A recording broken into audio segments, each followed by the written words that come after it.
Standing Order 52-1. You read it as approved. Yeah.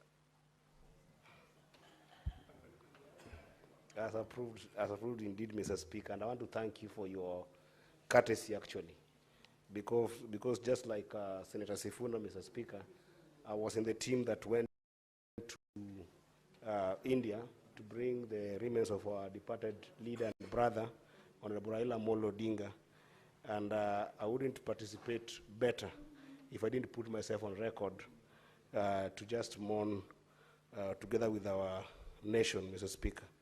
Therefore, thank you so much for allowing me to read this statement on the demise of the Right Honorable Raila Amolo Odinga. Mr. Speaker, I rise pursuant to Standing Order 52-1 to make a statement on a matter of national and international concern, namely the demise of the Right Honorable Prime Minister Raila Amolo Odinga. It is never enough to continue sharing our sympathies and condolences to Mama Ida, Rosemary, Junior, Winnie, our brother Senator Oburu, and the larger Odinga family.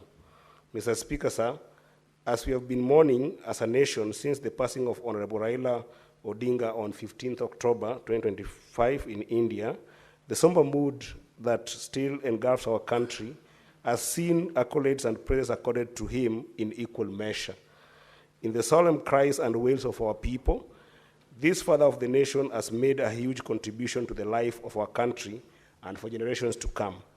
In the words of Shakespeare, through Mark Antony, today I too come to mourn Honorable Raila, not to praise him actually, for the good that people do is often interred with their bones, while the bad lives after them forever. I say so because at the time of his death, our country's younger generation was grappling with the concept and reality of broad-based government, a prudence of the enigma that holds our country together today. It was a daring move, which in his own words, was the thin line between having an imperfect country struggling to mend its ways and a collapsed one. Mr. Speaker, sir, it is that daring spirit of Honorable Raila Amolo Odinga that has always been both a source of hope and fear for all of us.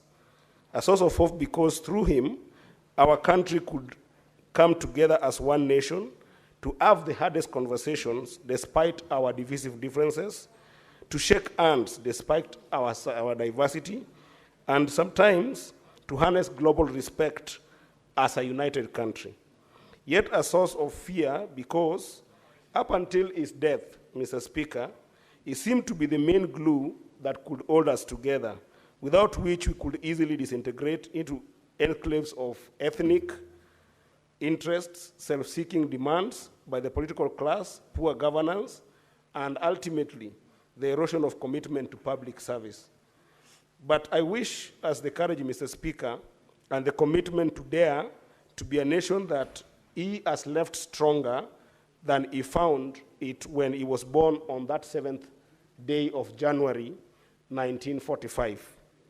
Mr. Speaker, sir, Raila Odinga challenged Kenya and Africa to dare and dream big with their natural and human resources. More often, when I traveled with him across the continent during and after his tenure as the African Union High Representative for Infrastructure, he saw and articulated the immense talent and treasure in all of us as African nations. He challenged us to stop exporting raw materials to the rest of the world, but instead invest in the value addition and local manufacturing to create jobs here on the continent in order to create for our young people and the rest of the generations opportunities in the continent. He challenged us to use our educated manpower as a bargaining chip to attract manufacturing to our countries, as China and India have done, places which he frequented the most, instead of subjecting our youth to torturous journeys across oceans in search for greener pastures. Mr. Speaker, sir, Raila also challenged Africa to have faith in itself and to allow its citizens to embrace one another through increased trade, less restrictive visa regimes, open skies, and transcontinental road and rail networks, things that he really did believe in. For me, Mr. Speaker, Raila grew from being a mythical Luo leader to a father of the nation figure, and then from the mythical Luo leader to the leader of my ODM party, and to a mentor, to a confidant, to a thought partner, and eventually, Mr. Speaker, to a true friend. In these capacities, Mr. Speaker, I got to learn of his greatest fears as well.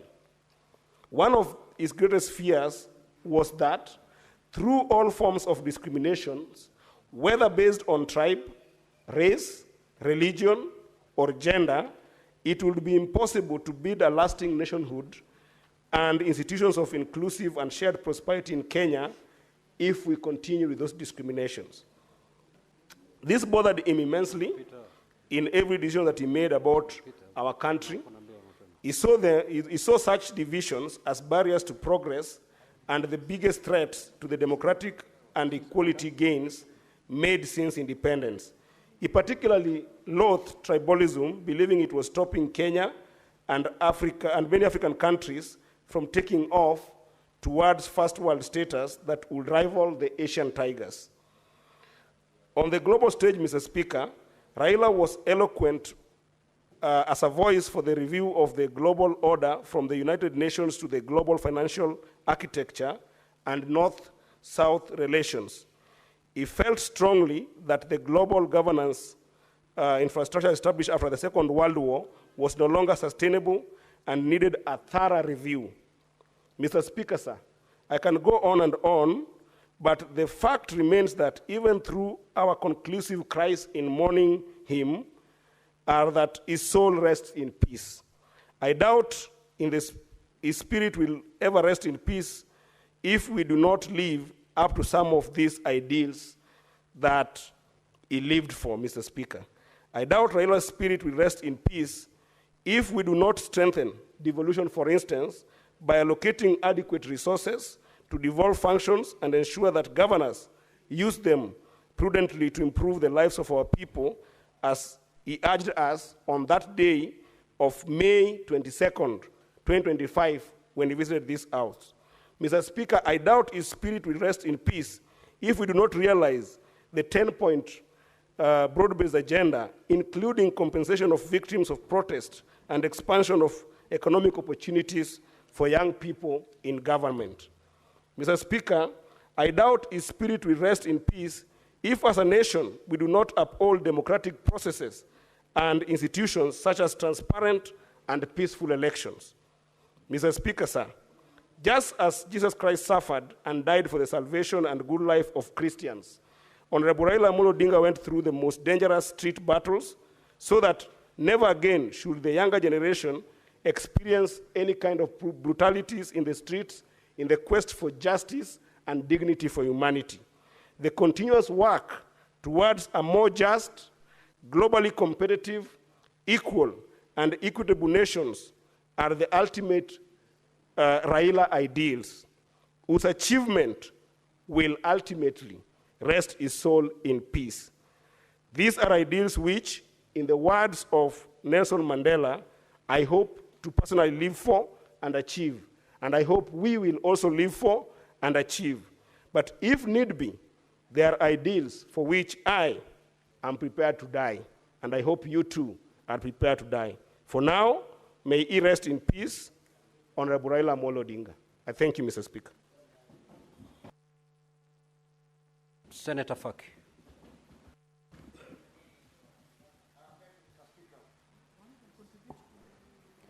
Thank you, Mr. Speaker. I rise on behalf of Senator Issa Juma Boy of Kwale County, and I rise pursuant to Standing Order number 53-1 to seek a statement from the Standing Committee on Land, Environment and Natural Resources on a matter of county-wide concern regarding the impending eviction of approximately 12,000 residents of Wasini Island in Kwale County.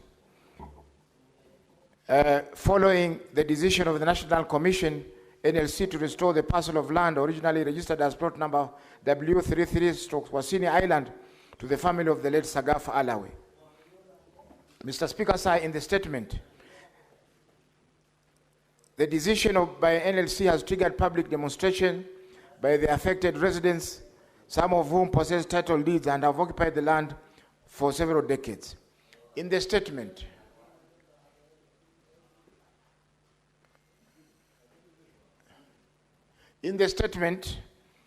the committee should address the following.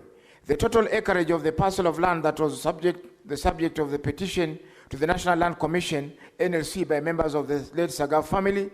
And number two, whether the parcel of land had been previously adjudicated and allocated to other people through formal process.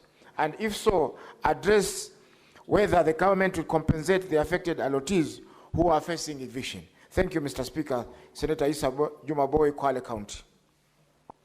Statement pursuant to Standing Order 57-1. The Senate Majority Leader.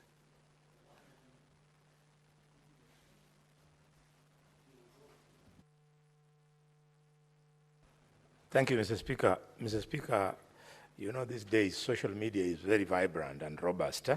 So let me make it clear that I'm reading on behalf of the leader of the majority. I am not the leader of the majority.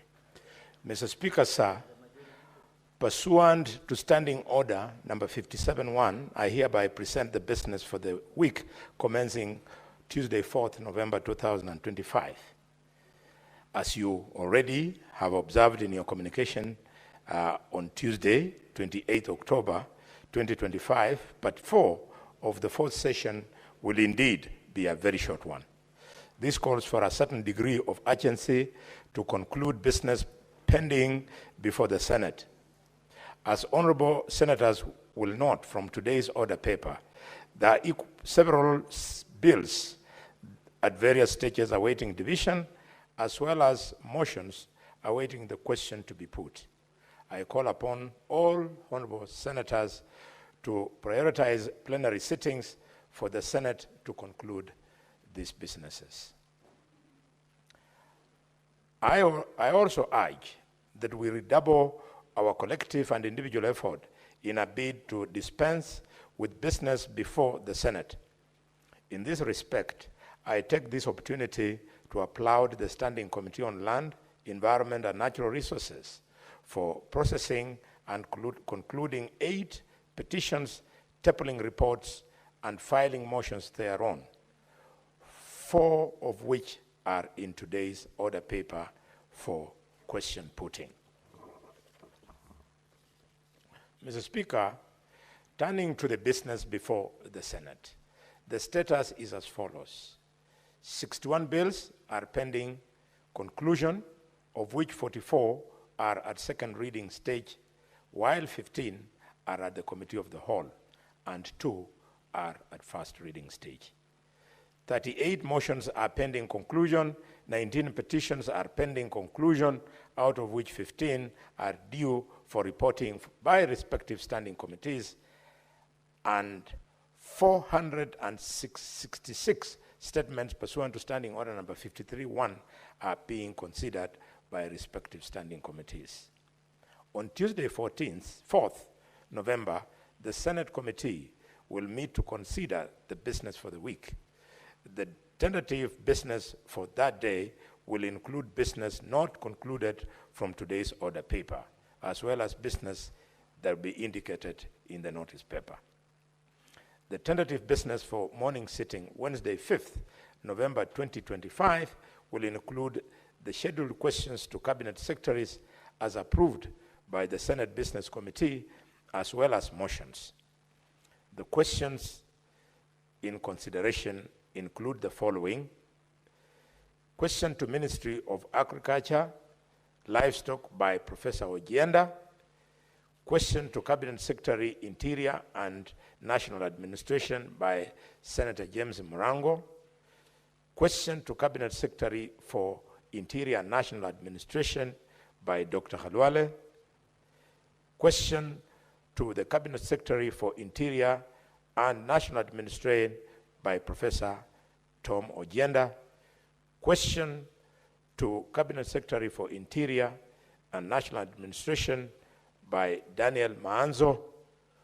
And to the same Interior Secretary, we have a question by Senator Ofuna, Edwin Sifuna, another one by Shakil Abdallah, another one by Catherine Muma, another one by Senator James Lomenen, another one by Senator Joyce Korir, another one by Senator Kaduri Murungi, another one by Senator retired Stuart Madayo, another one by Senator Mohammed Chute, and finally a question from Senator Mwenda Gataya Mofaya. Finally, we have a question to the Cabinet Secretary for Defense by Senator Mohammed Abbas Sheikh, and the tentative business for the afternoon sitting on Wednesday, 5th November 2025 will include business not concluded from today's order paper and the following. A, bills at second reading.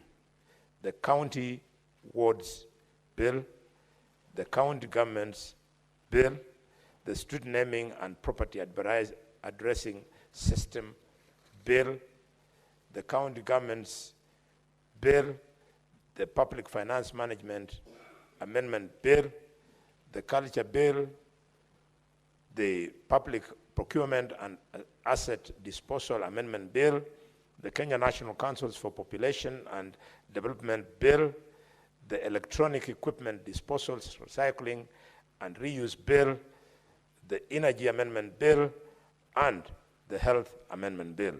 B, it will also include bills at the committee of the whole, which include the sports amendment bill, the public fundraising appeals bill, the heritage and museums bill, the environmental laws amendment bill, the statutory instruments amendment bill, the county government's allocation laws amendment bill, the sports amendment bill, again, the county civic education bill.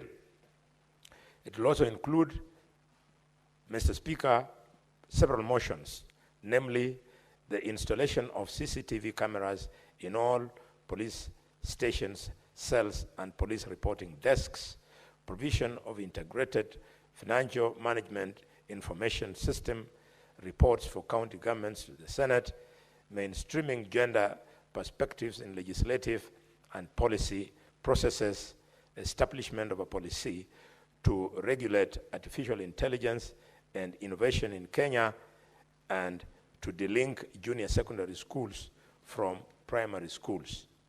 Finally, but not least, Mr. Speaker, there will be the motion for the projected business, the projected business for Tuesday, 6th November 2025 will include business not concluded from Wednesday order paper and any other business scheduled by the Senate Business Committee. I thank you, and hereby, on behalf of the Leader of the Majority, Aaron Cheruyot, EGH MP, I lay the statement. Thank you. Now, honorable senators, I will allow comments for not more than 15 minutes. So if you get a chance to speak, kindly do so for not more than 3 minutes. The Honorable Enoch Wambua.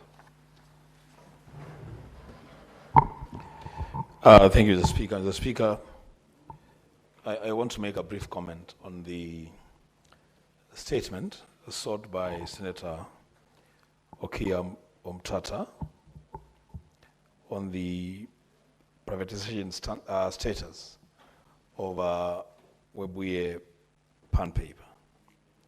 The Speaker, it will be important for the committee to which this statement is committed to clear the air about a very fundamental question that the Senator has sought to clarify whether this was actually a sale or it was a lease. Because the information of the Speaker that is out there in the public is that Pan paper was acquired by Talochan Limited, a subsidiary of the Rai Group, at a cost of 900 million Kenya shillings in 2016. And the Speaker, going by public conversations around Pan paper, it would appear that it was an absolute sale, that deal was closed and Pan Paper went to Rai Group, and so what they do with it then becomes their own private business. Mr. Speaker, this question is important coming at a time that there are national conversations around the privatization of the Kenya Pipeline Company. Mr. Speaker, as a leader in this House, as a leader in this country, I just want to caution us, all of us, including myself, leaders in this country, that this appetite for privatization of public assets, especially strategic assets, is not a good thing for us now. It's not a good thing for the future. I say this, Mr. Speaker, because I hear that the argument being put forward for the privatization of the Kenya Pipeline Company is that we want to finance, to support the budget for 2025-2026. Mr. Speaker, after we have privatized and sold part of KPC to private investors, and we have financed the budget for 2025-2026, what will we sell to finance the budget for 2026, 2027, and 2027-2028? Mr. Speaker, you cannot be selling assets to finance national budgets. The best thing to do is to cut our shirts according to the size of our cloth. If the budgets are too huge, then let us forego expenditures today and work hard to bake a bigger national cake. The option, Mr. Speaker, not be selling national assets to finance budgets. Senator Chiranke.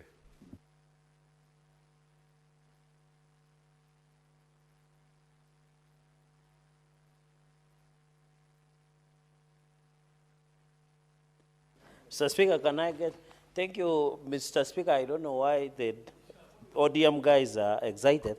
But Mr. Speaker, let me say the following. One, I want to thank the ODM Secretary General for bringing this statement on teachers. Senator Sifuna, I agree that it is very unfortunate, Mr. Speaker, that teachers have always to make noise and go for strike for their allowances to be paid. Yet it is budgeted, Mr. Speaker. What is the work of Teacher Service Commission, Mr. Speaker? These are small matters. If we are bringing upscaling allowances of teachers who went to participate in East Africa Secondary Schools games in Kakamega, Mr. Speaker, it is very unfortunate. Mr. Speaker, one of the professions that is attacked from all angles, Mr. Speaker, are teachers. You remember we fought in this House against the scrapping of hardship allowances, Mr. Speaker. That was amounting to 6 billion, Mr. Speaker. You remember, Mr. Speaker, every teacher that retires in this country, for the ex-crusher allowances or payment upon retirement to be paid, Mr. Speaker, they must run around for almost 3 months to be paid, Mr. Speaker. Even in the extraneous allowances, Mr. Speaker. I agree even the marking. Imagine after finishing marking exams, teachers have to make a lot of noise for the allowances to be made, Mr. Speaker. I think it is unfair to teachers. I agree with this statement that even by the time, and I wish the Chair of Education would have been here, to issue even a progress report by next week, Mr. Speaker, I request for your indulgence, because this is a small matter. It is just the TSC to pay teachers their allowances. It is as simple as that, Mr. Speaker. Finally, on the issue of Rai, Mr. Speaker, and Webuye and paper mills, is some people have selective amnesia. They are not saying that during privatization of this company, it was under President Uhuru Kenyatta. We have just inherited assets and liability, Mr. Speaker. And I want to say on the floor of this House, because I'm speaking after Deputy Minority Leader, that the government, when we pass the Privatization Act, Mr. Speaker, it does not mean the government sells the entire state-owned, Mr. Speaker. All of it, the government retains the stake, like Kenya Pipeline and many others, Mr. Speaker. We are also lying to Kenyans because, Mr. Speaker, most of the suckers, the parastatals, all of them are making losses, including KICC, Mr. Speaker. I saw they were making 4 billion loss or plus. A number of parastatals are not necessary for this country, Mr. Speaker. We must allow the government to privatize, Mr. Speaker. We have also PPPs, acts, public-private partnership, Mr. Speaker. It is in the interest of the country that a number of these state-owned that are making losses, Mr. Speaker, must and should be privatized for the sanity and stability of the economy, Mr. Speaker. Let us leave the politics outside what we want to achieve as a country. I don't think our future generations will be happy, Mr. Speaker, if we continue to have state-owned institutions that make losses, Mr. Speaker. I yield. Senator Kavindu.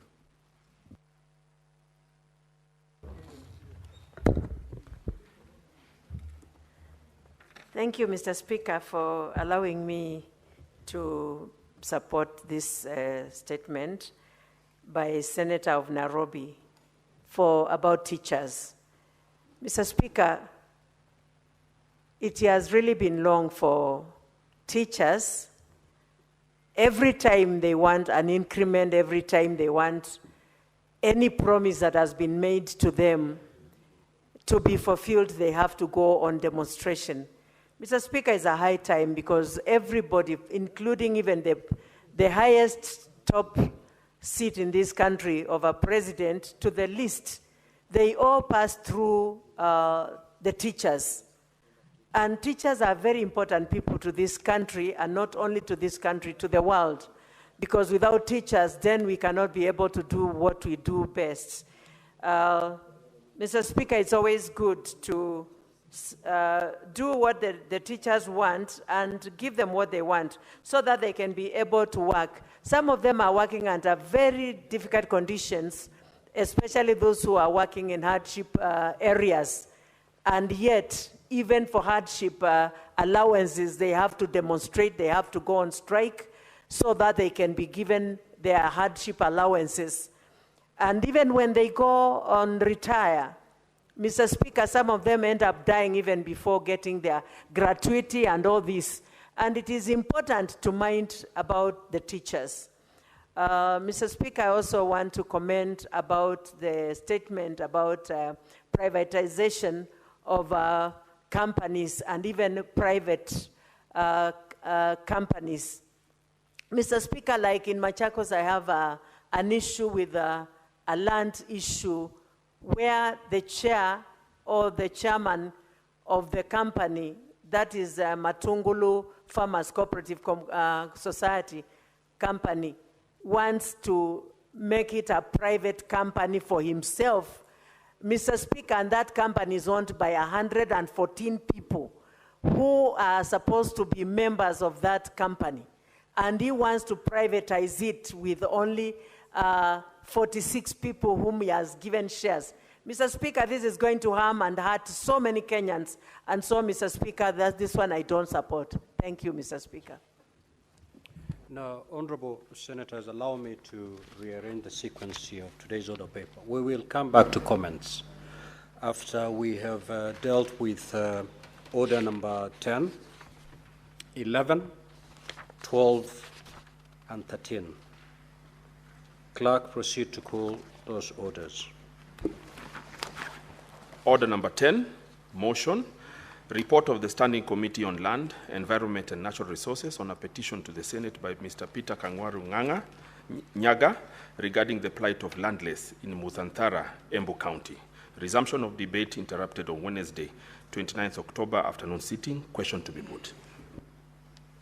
Clerk, do we have the requisite quorum? We do? Okay, I'll proceed to put the question. That the Senate adopt the report of the Standing Committee on Land, Environment and Natural Resources on a petition to the Senate by Mr. Kangwaru Nyaga regarding the plight of the landless in Muthantara, Embu County, laid on the table of the Senate on Tuesday, 7th of October, 2025. Will as many as of that opinion say aye? Aye. Will as many as of the contrary opinion say nay? The ayes have it. Next order. Order number 11, motion, report of the Standing Committee on Land, Environment and Natural Resources on a petition to the Senate by Mr. Robin Kalama and other residents of Marungu in Taita Taveta County concerning threatened eviction from their ancestral land by Holy Rosary Catholic Parish, Mwanda. Resumption of debate interrupted on Wednesday, 29th October 2025 afternoon sitting. Question to be put. Honorable Senators, I now put the question that the Senate adopt the report of the Standing Committee on Land, Environment and Natural Resources on a petition to the Senate by Mr. Robin Kalama and other residents of Marungu in Taita Taveta County concerning threatened eviction from the ancestral land by Holy Rosary Catholic Parish, Mwanda, laid on the table of the Senate on Tuesday, the 7th of October 2025. Will as many as of that opinion say aye? Will as many as of the contrary opinion say nay? The ayes have it. Next order. Order number 12, motion, report of the Standing Committee on Land, Environment and Natural Resources on a petition to the Senate by representatives of Mwandabusi land squatters in Bobaracho Ward in Kisii County concerning delayed allocation of alternative land. Resumption of debate interrupted on Wednesday, 29th October 2025 afternoon sitting. Question to be put.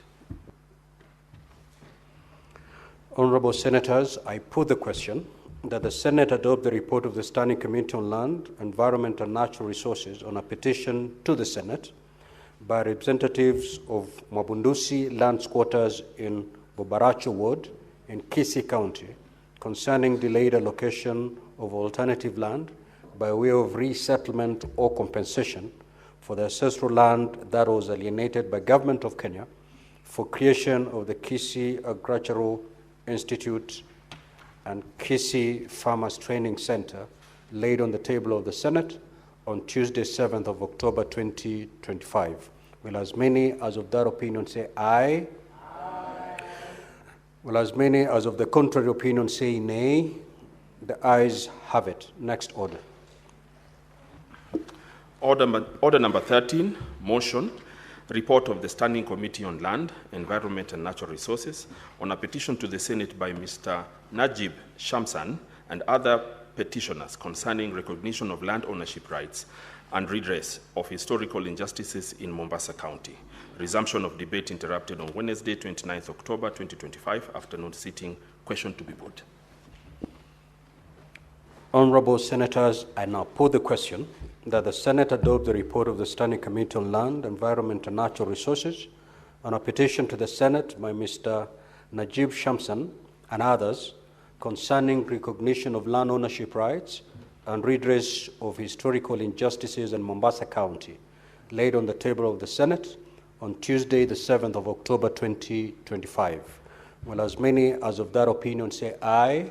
Aye. Will as many as of the contrary opinion say nay? The ayes have it.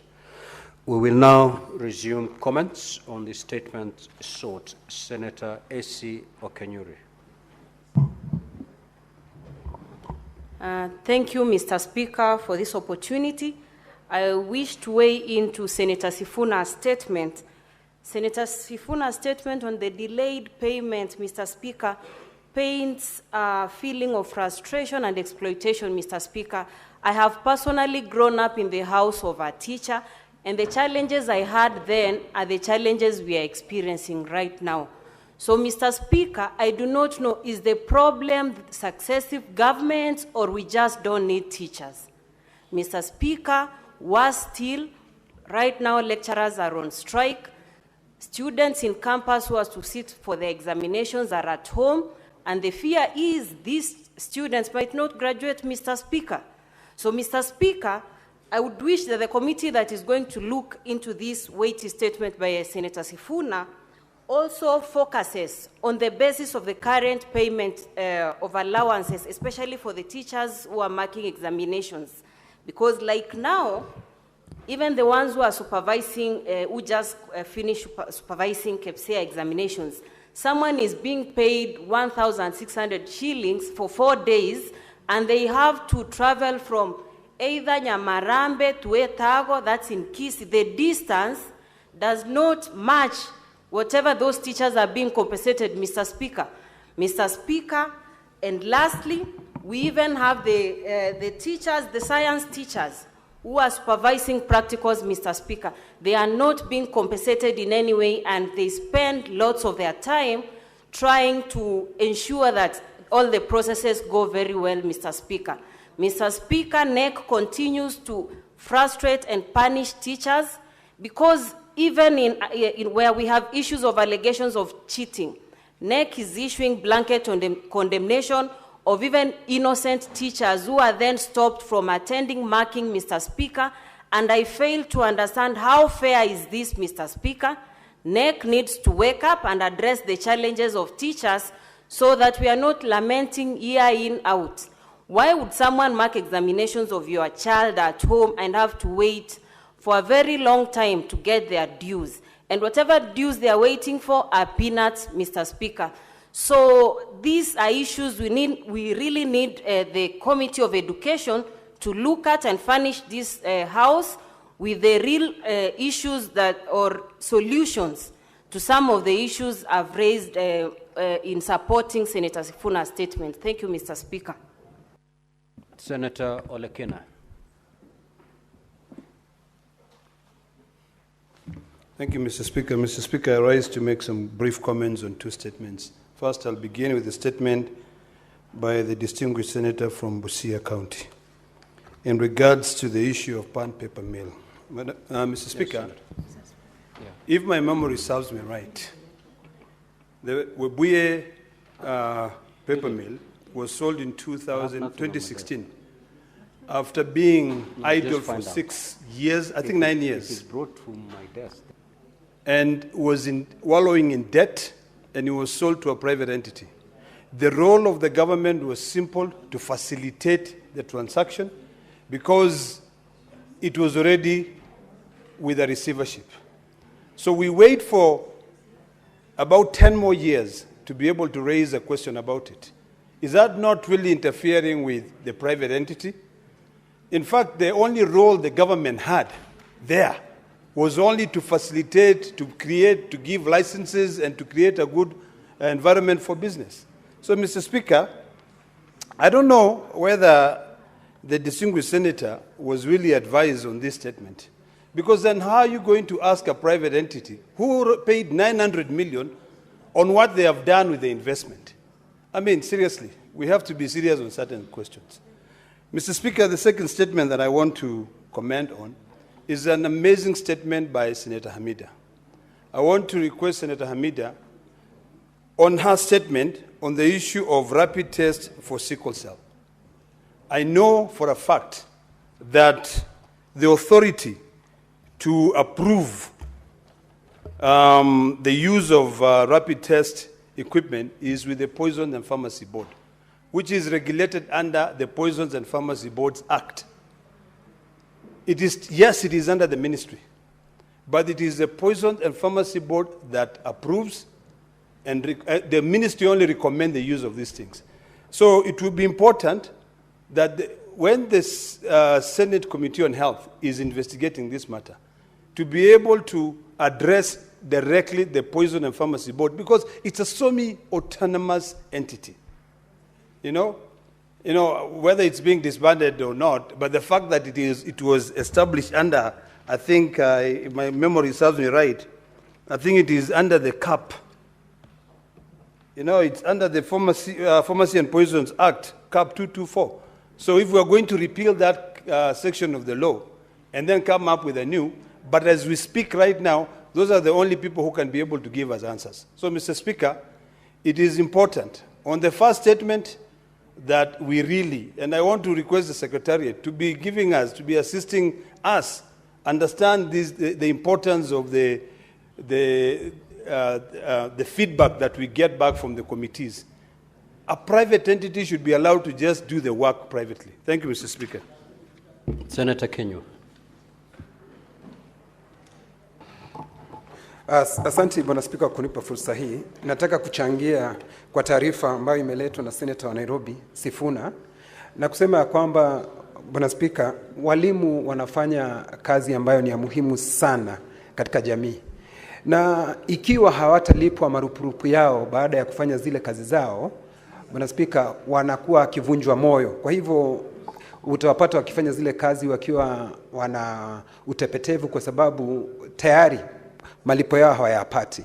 Bwana Spika, ukitembelea sehemu nyingi, hata zile wanazofanyia kazi, zile si sehemu ambazo ni nzuri sana, kwa sababu wanaamka mapema. Ukitembea pengine sehemu kama za Laikipia, unapata wanapoenda pale shuleni wanapatana na ndovu, wanyama wengine wa polini. Kwa hivyo wanafanya kazi hizi kwa mazingara ambayo ni magumu sana. Kwa hivyo wanapaswa kulipwa marupurupu yao, Bwana Spika, kwa sababu wao ndio wana msingi wa mambo mengi ambayo yanatendeka, kwa sababu wengi wanapitia katika mikono yao, wawe ni madaktari, mawakili ama watu waliofikia katika nyadhifa mbalimbali, Bwana Spika. Kwa hivyo walimu wanapaswa kuheshimiwa, kwa mazingara yao kuangaliwa, na vile vile marupurupu yao, kwa sababu hilo ndio tegemeo lao, waweze kupata maisha ambayo ni ya kuendelea mbele. Bwana Spika, katika taarifa ambayo imeletwa na Senator wa Busia, ubinafsishaji wa hizi kampuni za umma, Bwana Spika, sijui ni mchipuko yupi ambao umekuja kusema kwamba tukibinafsisha serikali itaweza kupata hela nyingi na ziwe katika bajeti, Bwana Spika. Lakini tunapaswa kuwa tukiangalia sisi kama Wakenya ya kwamba ni vipi ambavyo tutaweza kuwa na kampuni nyingi na tuweze kuongeza ushuru ili nchi yetu iweze kujizatiti bila kufanya haya mambo ya kusema tunazibinafsisha hizi kampuni, Bwana Spika. Kwa hivyo nashukuru Bwana Spika kunipa fursa hii na nasema asante. Now, honorable senators, the 15 minutes allocated for that session have long been expended. We have two very critical business that we must conclude today. That is order number 8 and order number 9. So we'll proceed with order number 8 and thereafter conclude order number 9. However, before we do that, I have this communication to make.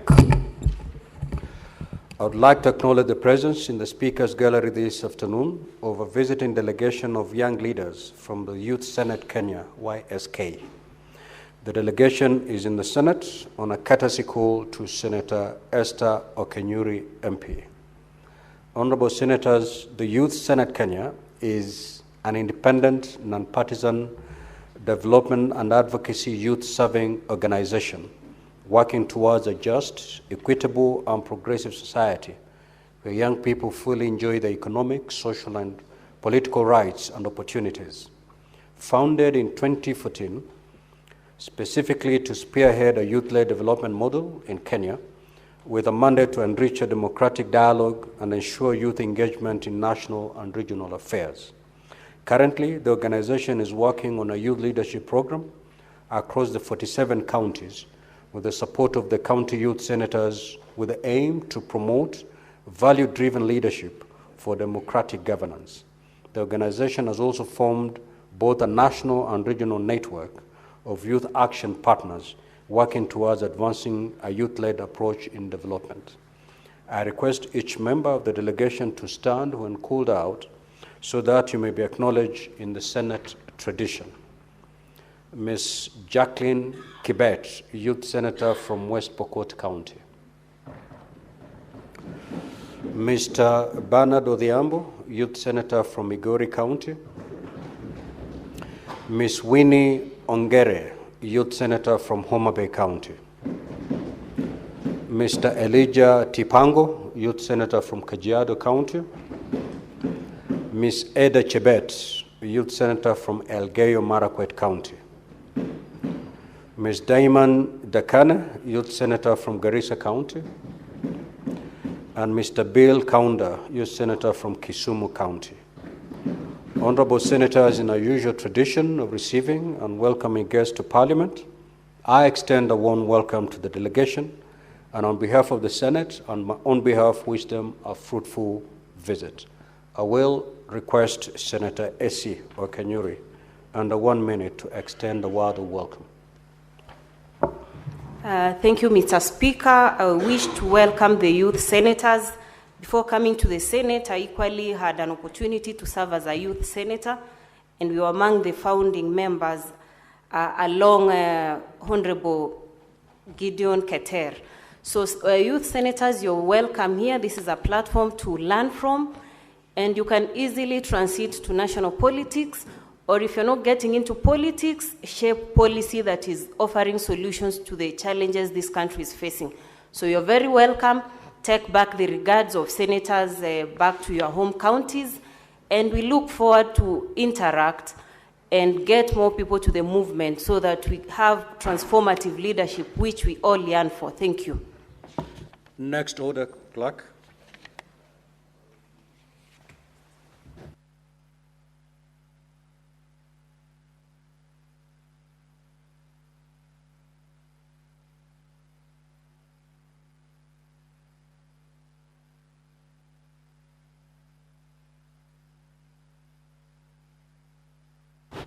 Just call order number 9 as we wait for the chair delegated legislation to.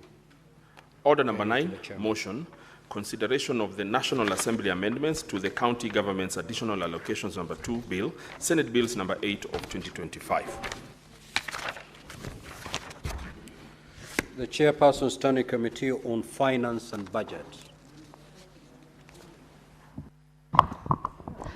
Thank you, Mr. Speaker. I beg to move that the National Assembly amendments to the County Government Additional Allocation, Bill number 2, 2025, Senate Bill number 8, be now considered. Mr. Speaker, this bill was a Senate bill, or is a Senate bill, Bill 25, and it underwent the due process, and consequently, the bill was referred to the National Assembly for concurrence as required by our standing orders and the law. And at the National Assembly, Mr. Speaker, some amendments were considered by the National Assembly. And Mr. Speaker, before I embark on the different amendments that the National Assembly did, I want to say that as a committee, Mr. Speaker, we were able to deliberate on the different amendments that the National Assembly considered.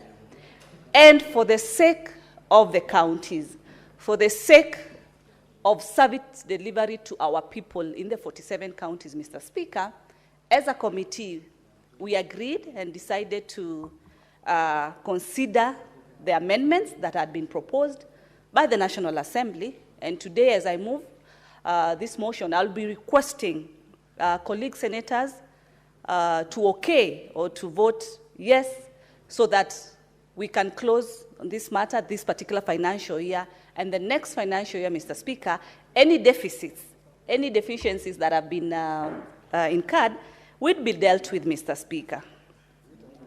As you know, this bill, which is a county government's additional allocation bill, is monies that we give to the county, conditional and unconditional funds, Mr. Speaker, away from the equitable share that we normally allocate the counties, Mr. Speaker.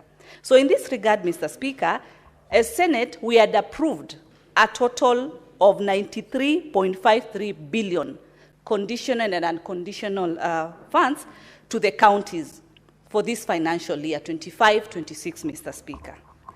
Apparently, when the bill went to the National Assembly, they reduced that figure from 93.53 to 70.66 billion.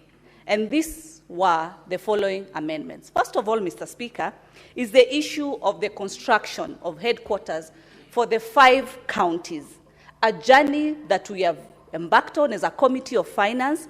We were able to deliberate with the governors of those counties, and what was needed for them to complete the construction of the headquarters was an amount of 454 million, Mr. Speaker. Apparently, what National Assembly approved was 449. They reduced with 5 million, Mr. Speaker. As a committee, we looked at this and said, instead of forth and back, we will be able to ensure that in the next financial year, this 5 million is included, is considered, so that that matter comes to an end.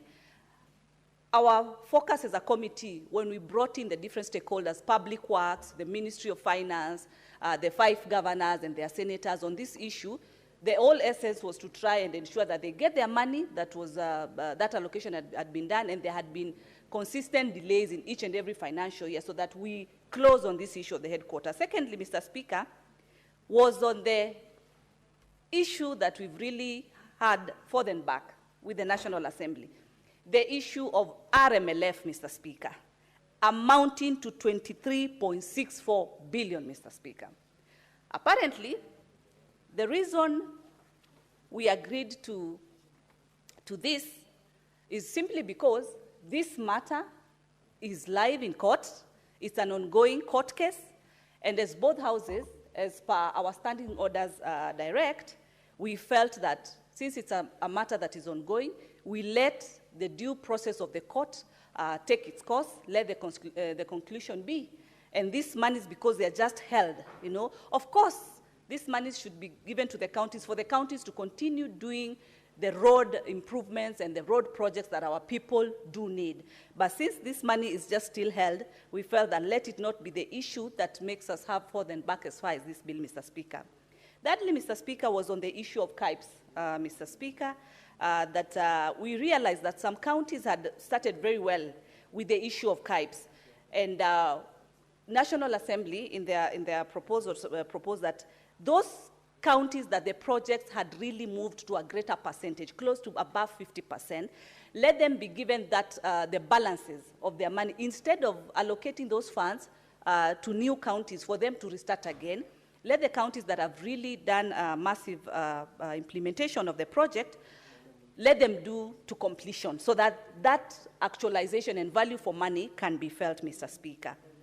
We also, additionally, we had the issue of the Kenya Devolution Support Program, where there are some grants which were revised, like from 1.76 billion to about 3.43 billion. This is an increment, actually.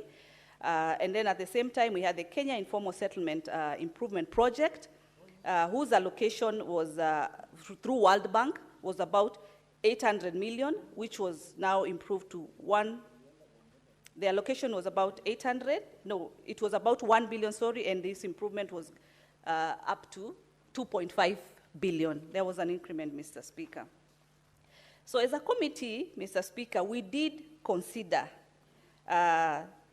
these differences in terms of how much has National Assembly reduced versus the timeline that we have for the counties to be able to get the allocation, and any differences will be factored in the next financial year. We didn't want things to stall or the counties not to be able to move, Mr. Speaker.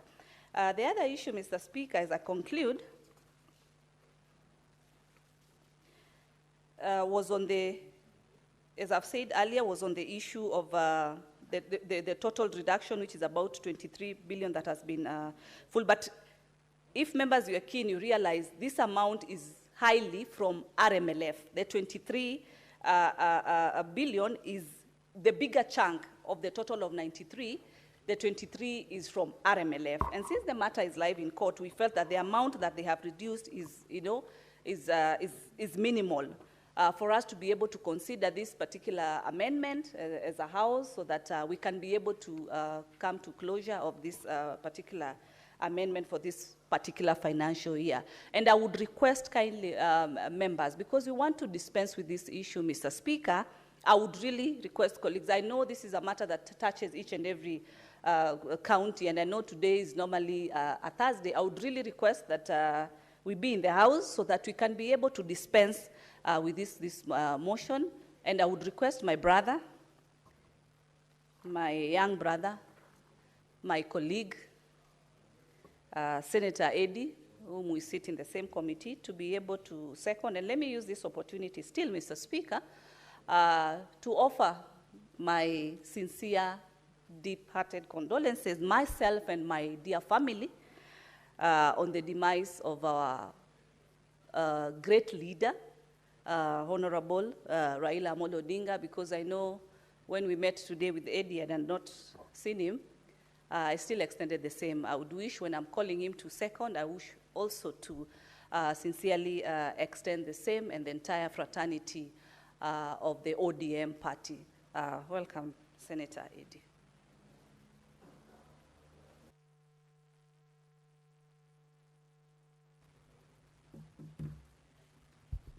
Mr. Speaker,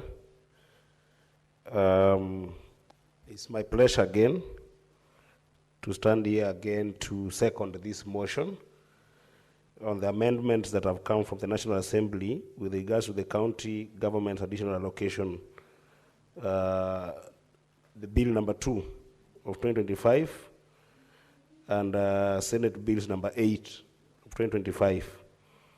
Mr. Speaker, I think these are routine bill to second.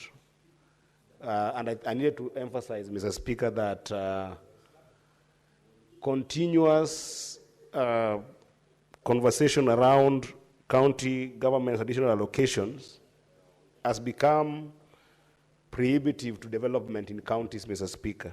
And therefore, I want to urge my colleague senators that we do agree with this report and overall the amendments that have been come from National Assembly, not because we cannot fight further for some of these elements, Mr. Speaker, of monies that we want, but because arduous delay in terms of passing this bill leads to arduous delay in terms of getting finances that goes to the counties. And some of these battles, Mr. Speaker, are battles that extend beyond the wars between National Assembly and the Senate. For instance, the bulk of the money that we're talking about, you remember when this bill came about, we were seeking about 93 billion that was supposed to go to counties. And a big part of this, about 23 billion, was actually the contentious issue of RMLF. That becomes the biggest money that has not been given some consideration here, because if you look at the 5 million that has been adjusted from 454 million to about 449 million is the adjustment on the headquarters issues, which affects 5 counties. But the bulk that I want to center on, Mr. Speaker, is RMLF. And RMLF, Mr. Speaker, we are lucky that I'm also the chair for roads, transport, and housing under broad-based government, Mr. Speaker, that I've done a lot of work on this RMLF issue. Remember the court decision that actually favored this house that required that the ministry does develop regulations and an understanding that will allow for this money to eventually go to counties, Mr. Speaker, did emanate from the effort that were done from this particular finance and budget department or committee, as well as our own committee of roads and transport, Mr. Speaker. But that said, Mr. Speaker, we still have an active case.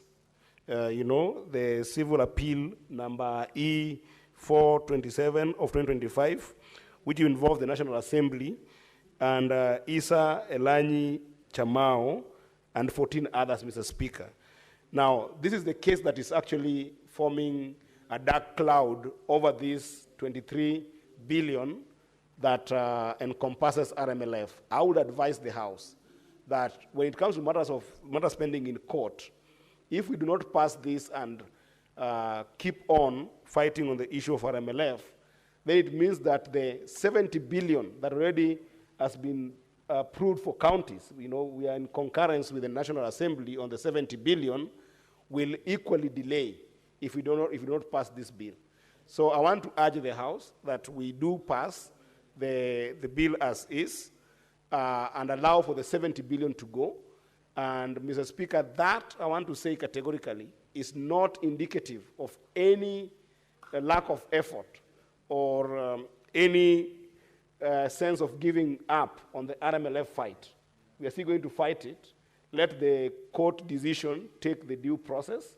And then once that court decision is done, we are still going to take it forward and fight for it, Mr. Speaker. And on the issue of RMLF, Mr. Speaker, I don't want the fight just to stop on the issue of the 18% chunk of road maintenance levy that we're talking about.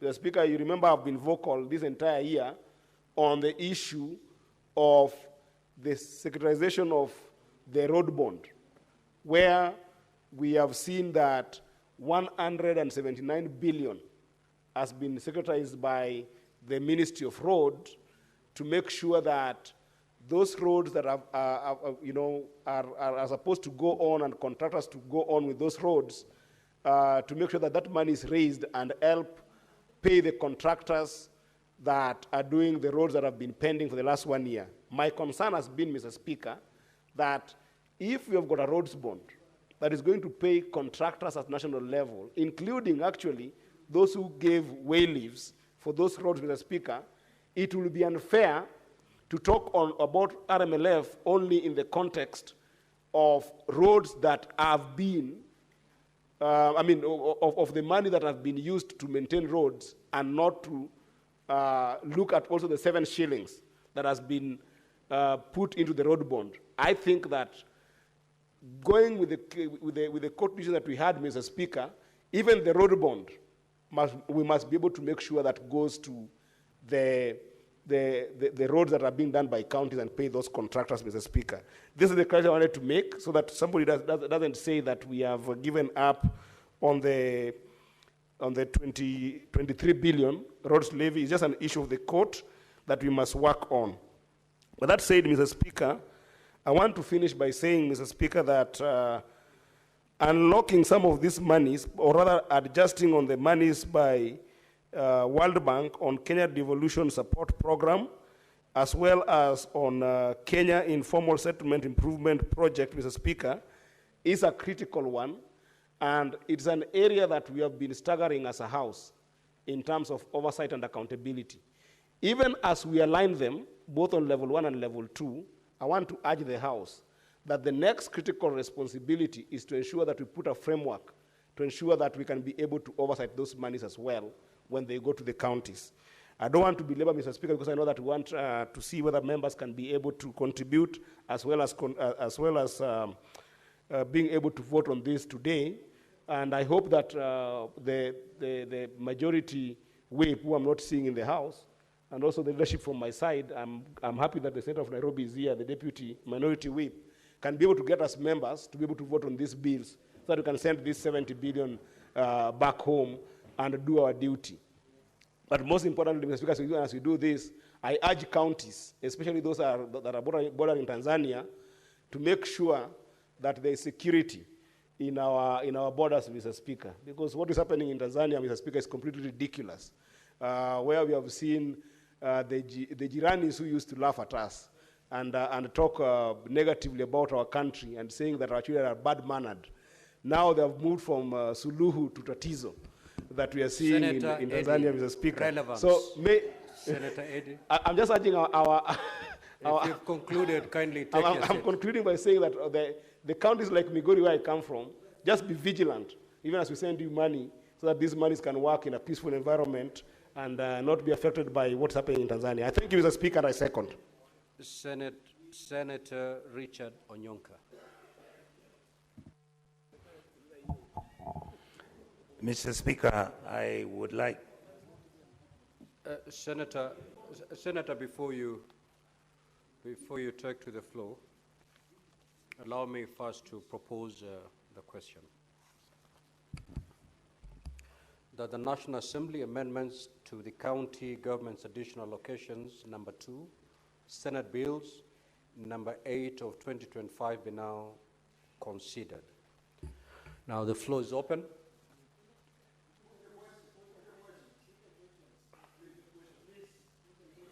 I have honorable senators on my dashboard wishing to say something.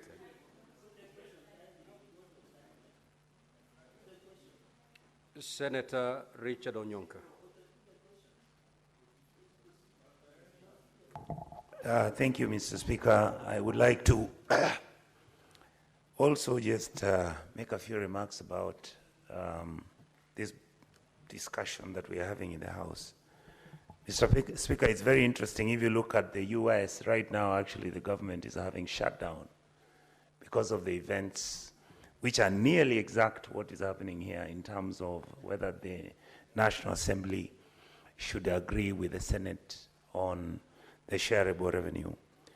But I think, Mr. Speaker, we now must be engaged as senators to decide whether we are going to actually accept that this is going to be our modus operandi in order for county governments to receive the money that they deserve. After we have discussed all this and agreed amongst us, normally the National Assembly goes and decides that the figures we have either discussed or agreed upon, according to them, those figures should not be what we adopt. And Mr. Speaker, this has been very frustrating as members of the Finance Committee, but we understand that we are in very difficult times. And as a result, you notice, Mr. Speaker, it is my party that has seconded this discussion. And therefore, I'm not going to disagree with my party, but I'm saying, can we as the Senate agree that we are going to finally cure this ping-pong game that takes place between the National Assembly and the Senate? In other words, we're going to have to sit down as a team and agree whether we are going to make the Senate the upper house, so that we then go, when we are having the debates at the level of agreeing what the sector allocations are going to be and what are the deliberations and what are the ministries and all the engaged parties are going to receive as the revenue. Honestly, Mr. Speaker, I think that we must be on that table, that we cannot only be the people who come and discuss only when it comes to shareable revenue.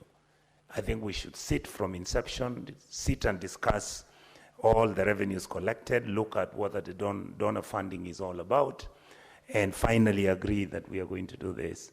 Otherwise, Mr. Speaker, because my friend and brother Eddie Okech has actually made the case, and he has made the case reasonably well, and I think right now, for some of us who are in that mood of mourning, we are not willing to be combative with our brothers, and we let it pass.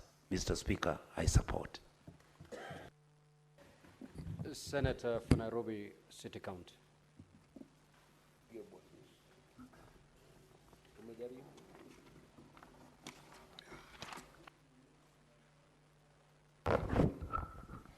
No, I was laughing, Honorable Speaker, because I don't know if the Senator from Kisii has seen the schedule at page 15 of that report, that in fact the #1 county on that schedule that is losing up to half of the money that was scheduled or passed by this Senate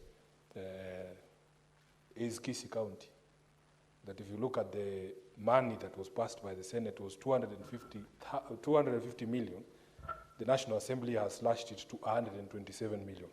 Now, Honorable Speaker, I know what some people are trying to tell us here, that we should not question, for whatever reason, the decisions that the Committee on Finance reaches. But the committee has a responsibility to explain to us what the National Assembly rationale for those reductions was. In my view, Honorable Speaker, for instance, when you look at the amount of money that had been passed by this House regarding the county headquarters for the 5 counties, if you look at that schedule at page 15 of the report, the National Assembly basically just removed 1 million shillings from each county. So if you see, there are 5 counties there: Isiolo, Lamu, Nyandarua, Tana River, Tharaka Nithi, where the Senate has passed 60 million shillings, the National Assembly has reduced it to 59. 121 to 120 for Lamu, 121 to 120 for Nyandarua, 121 to 120 for Tana River, and 31 million to 30 million for Tharaka Nithi. At the very minimum, you know, this just looks like a very arbitrary action, or just, to me, Honorable Speaker, a flexing of muscles that the National Assembly can show the Senate that they can do these things. What is the rationale? I mean, the committee should explain to me what is the scientific reason behind moving the allocation for Isiolo from 60 million to 59.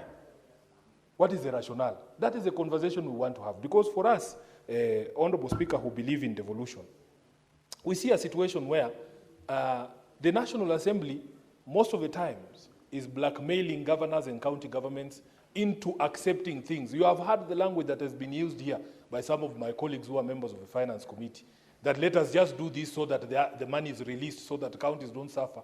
And I have had conversations with governors when they appear before a Public Accounts Committee of the Senate. Honorable Speaker, I have asked them, is it not possible one financial year for us as a family of devolution to tell the National Assembly, you can keep all the money if you want until you are able to give us all that we deserve as a family of devolution? Because this is open blackmail. Every single time, this is the argument. Honorable Speaker, what Senator Eddy has failed to mention to you is that the High Court, which has jurisdiction to determine constitutionality of the laws that we pass here, has already declared the removal of sums of money to do with RMLF from the county governments unconstitutional. I am aware there is a Court of Appeal stay of that decision, but the Constitutional Court has already determined that in fact that was unconstitutional. This is blackmail. It is blackmail that every single time we are not in agreement with our brothers in the National Assembly, they threaten that, oh, we need to just allow this to go so that we are able to get a fraction of what we deserve. So a reduction, Honorable Speaker, of the amount from 93 billion to 70 billion, to me, is a matter that we in the Senate must be concerned about. And I will keep reminding people, you know, Honorable Speaker, it has become fashionable for people to throw around this thing. Every single discussion that comes up, we in broad-based. I want to remind them that the broad-based is based on a 10-point agenda, one of which, Honorable Speaker, was to ensure that county governments are fully financed, fully funded, and that devolution is protected. So when you run around with this thing, always remember that there's an agreement there that is the underpinning of that relationship. And if you do not do what that agreement says, then you cannot run around talking about broad-based. So those of you who like to run around with that thing, please read it. And Honorable Speaker, I have said here before that because even Baba himself told the country that I'm the one who wrote that thing, don't argue with me about its contents. I know exactly what it says. I know exactly what the spirit was. I know exactly what the intention of that agreement was. So, Honorable Speaker, if you see a reduction in amounts that are going to counties of that magnitude, I, as SG of ODM, as a senator, sworn to protect devolution, I must raise the alarm. Let us not hear excuses from the Finance Committee.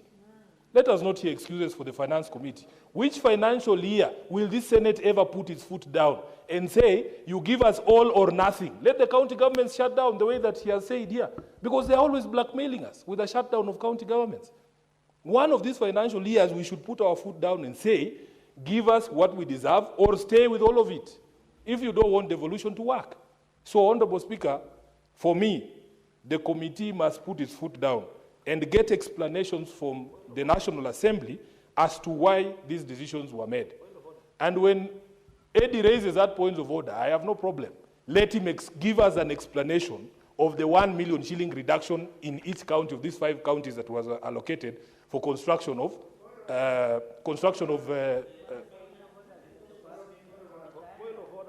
Honorable members, allow Senator Sifuna, I believe, is concluding.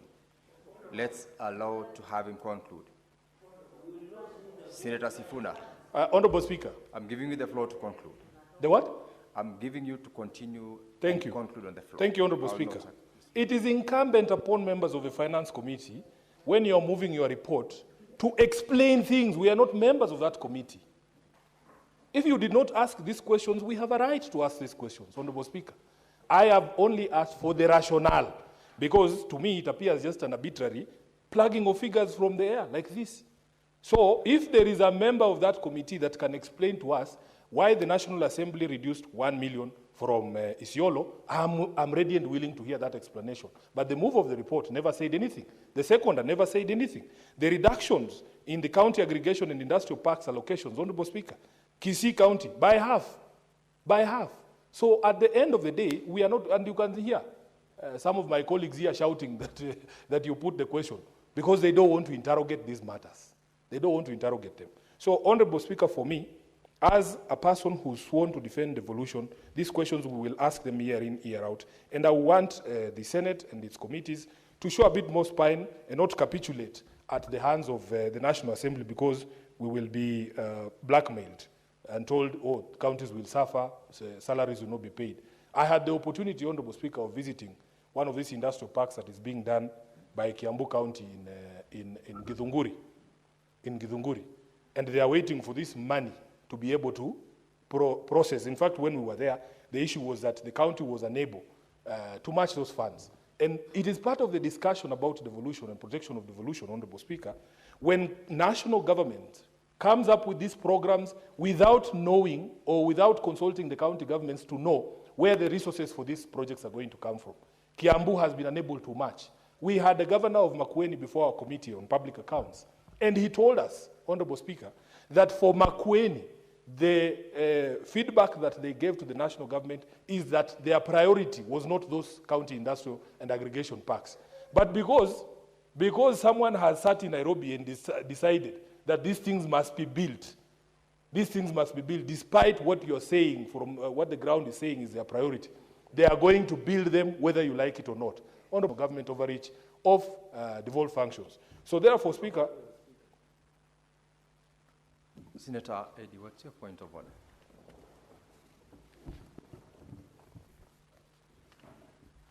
Mr. Speaker, I'm just under responsibility of statement of fact, Mr. Speaker, 105.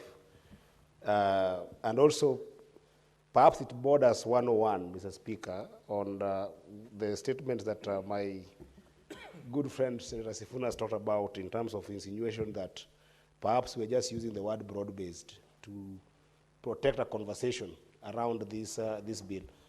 Mr. Speaker, I think that it's a matter of fact from my side, and perhaps Sifuna should understand, Senator Sifuna should understand, that when I raised the issue of the biggest chunk of money that has not come here, it is an issue that has been blocked by law. The matter is in court. There is nothing we can do for a matter that is in court. He himself is a lawyer, and you know, Mr. Speaker, if he is indeed a lawyer who believes in broad-based, the way I know he believes in broad-based, and Mr. Speaker, you know, he wrote this broad-based, 10-point agenda, is my whip, Mr. Speaker. I didn't go to broad-based in my own volition. He whipped me into broad-based and made sure that I went there by signing this document, Mr. Speaker. On two issues. Senator Sifuna, Senator Eddy, sorry. Are you debating or you are raising a point of order? No, the point of order you is, have is on I said 101. And I'm dealing with 101 first, where my defense for this particular bill was insinuated to be a mere issue of we're in broad-based, let's just pass this. Go to 105. Okay. And let me just finish this because he says... Go to 105 because that is the question Senator Sifuna was asking, a justification or explanation from the committee on some of those reductions. Yeah, and I'm saying that 105 is a matter of fact in the sense that the RMLF that has been delayed because the matter is actively in court.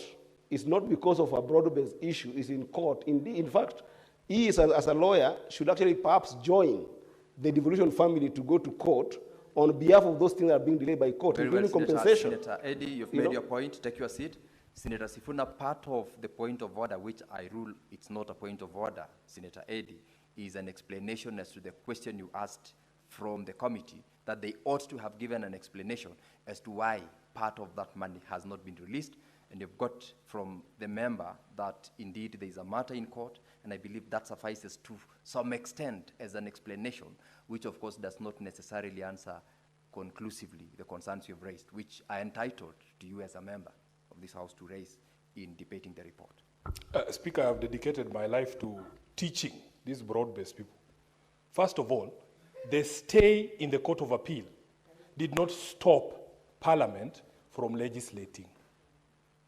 There is no way a court can stop you from putting a schedule on a piece of legislation. That is what you should know. Luckily for you, you are my classmate at the University of Nairobi, so you know exactly what I am saying. Number two, the Senate was aware of that court case that was going on. We, in our wisdom, never removed the RMLF from the statute. So if tomorrow we wake up, for instance, Honorable Speaker, and that court order has been lifted, and you have a schedule here that does not have RMLF, then you start over the process again. The court did not stop you from doing your job as legislators and making laws. So understand these things, we know them. I know Senator Eddy is not a lawyer, so I'll forgive him.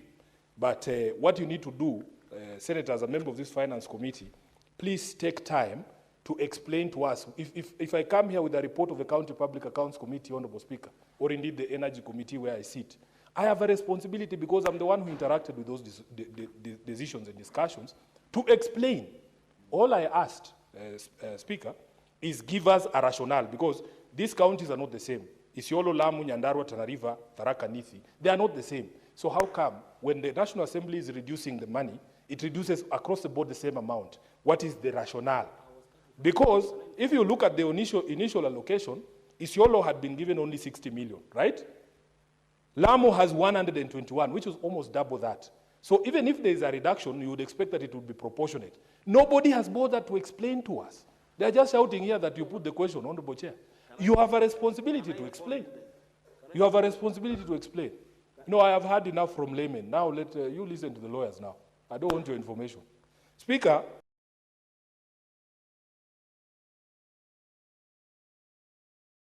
we will fight for the family of devolution. This is what we saw here too. He would not be here telling me, oh, we are in broad-based. He would say takataka. Yes. So, those of us who knew the man, allow us to tell you what he would have done. I thank you, Honorable Speaker.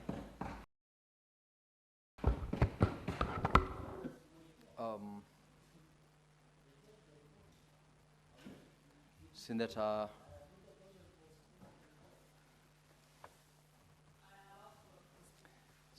Onyonka.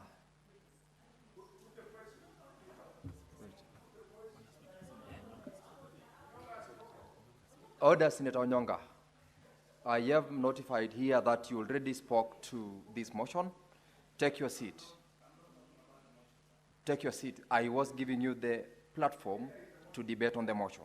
That is what we are currently debating. Take your seat.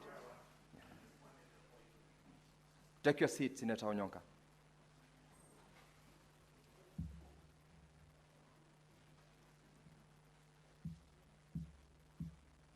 Senator Agnes Kavindu. Thank you, Mr. Speaker. Even as I support this report from the Committee of Finance, but National Assembly has no right to deduct the monies that we allocate to the counties because they don't deal with the counties, they deal with National Assembly. So anything to do with the counties, they should just respect us and leave it at what we have suggested. Two, Mr. Speaker, the counties are having a lot of issues right now. Mr. Speaker, if you can pay attention and listen to what I'm saying. Mr. Speaker, the counties are having a lot of issues because of the e-procurement. Right now, from July, I don't think there's any county which has been able to procure anything because of the e-procurement, because according to the counties, it's not working. So this money we are going to pass, I hope it's not going just to lie at Treasury doing nothing until the money is returned back. But they should also see what can be done through the e-procurement so that the counties can start being operational, because there are so many projects which have stalled now in counties, and counties must be working. Mr. Speaker, I don't know if the Committee for Finance also can intervene about the e-procurement issues to the counties. Thank you, Mr. Speaker.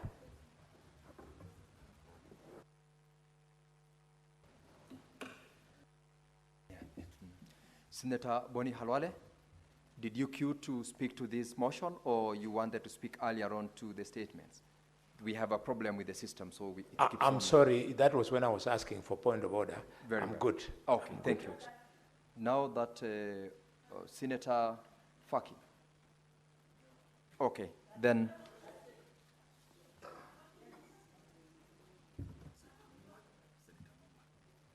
But she's not here. Okay, sure. Senator Catherine Muma.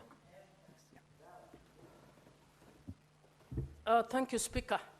And I don't know what the system is all about, whether my name is not being seen or whether there is some strategic arrangement. Senator Catherine Muma, I can assure you that there isn't any malice on the part of the Secretariat of I know the you chair not to be malicious. I know you not to be malicious. I know the Secretariat not to be malicious. It is just said in gist. Honorable Speaker, allow me to speak to this issue.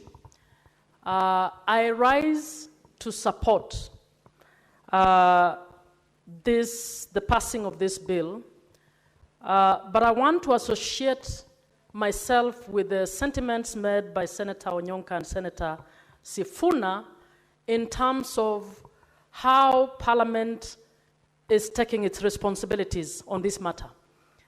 And Mr. Speaker, I wish to call upon our Committee on Finance to actually help us to play our role in terms of Article 1 and Article 96 on protecting of devolution by enabling us to actually report in an accountable manner so that we are able to clearly indicate to the citizens of Kenya why we must have a back and forth between the two houses. Mr. Speaker, I feel as Parliament, we actually have failed Kenyans when it comes to matters relating to additional allocation funds.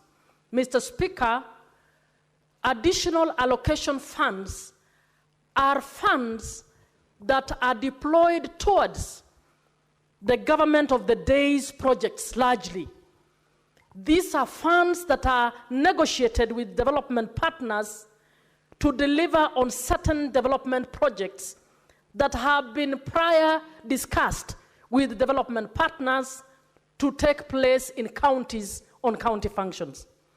So why we would take so much time, having agreed with development partners, bulk of these funds being loans on which we are going to pay and pay interest, why Parliament would choose this to be the arena for showing off their egos between the two levels is not acceptable.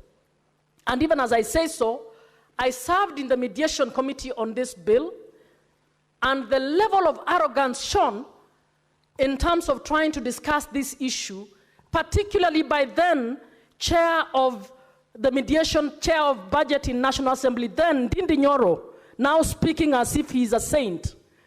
The role he played in delaying the passing of this bill is not acceptable. Once you've negotiated that the World Bank is going to give us a loan, this other development partner is going to give us a loan to deliver on X. Why must we wait for the egos of parliamentarians before we deploy that loan? I don't understand why we do that. And I would have liked this committee to report to the Kenyans in terms of the amount of time lost in implementing the projects that were intended to be implemented by the additional allocation funds, to report to the Kenyans how much we have lost in terms of the interest we are going to pay on loans because of the delays caused by Parliament. I think it is time that the Finance Committee tell Kenyans that as a result of this delay, Kenyans are going to lose so many millions as a result of this. I would have liked to see the report of the Finance Committee in terms of the impact of not beginning these projects on time.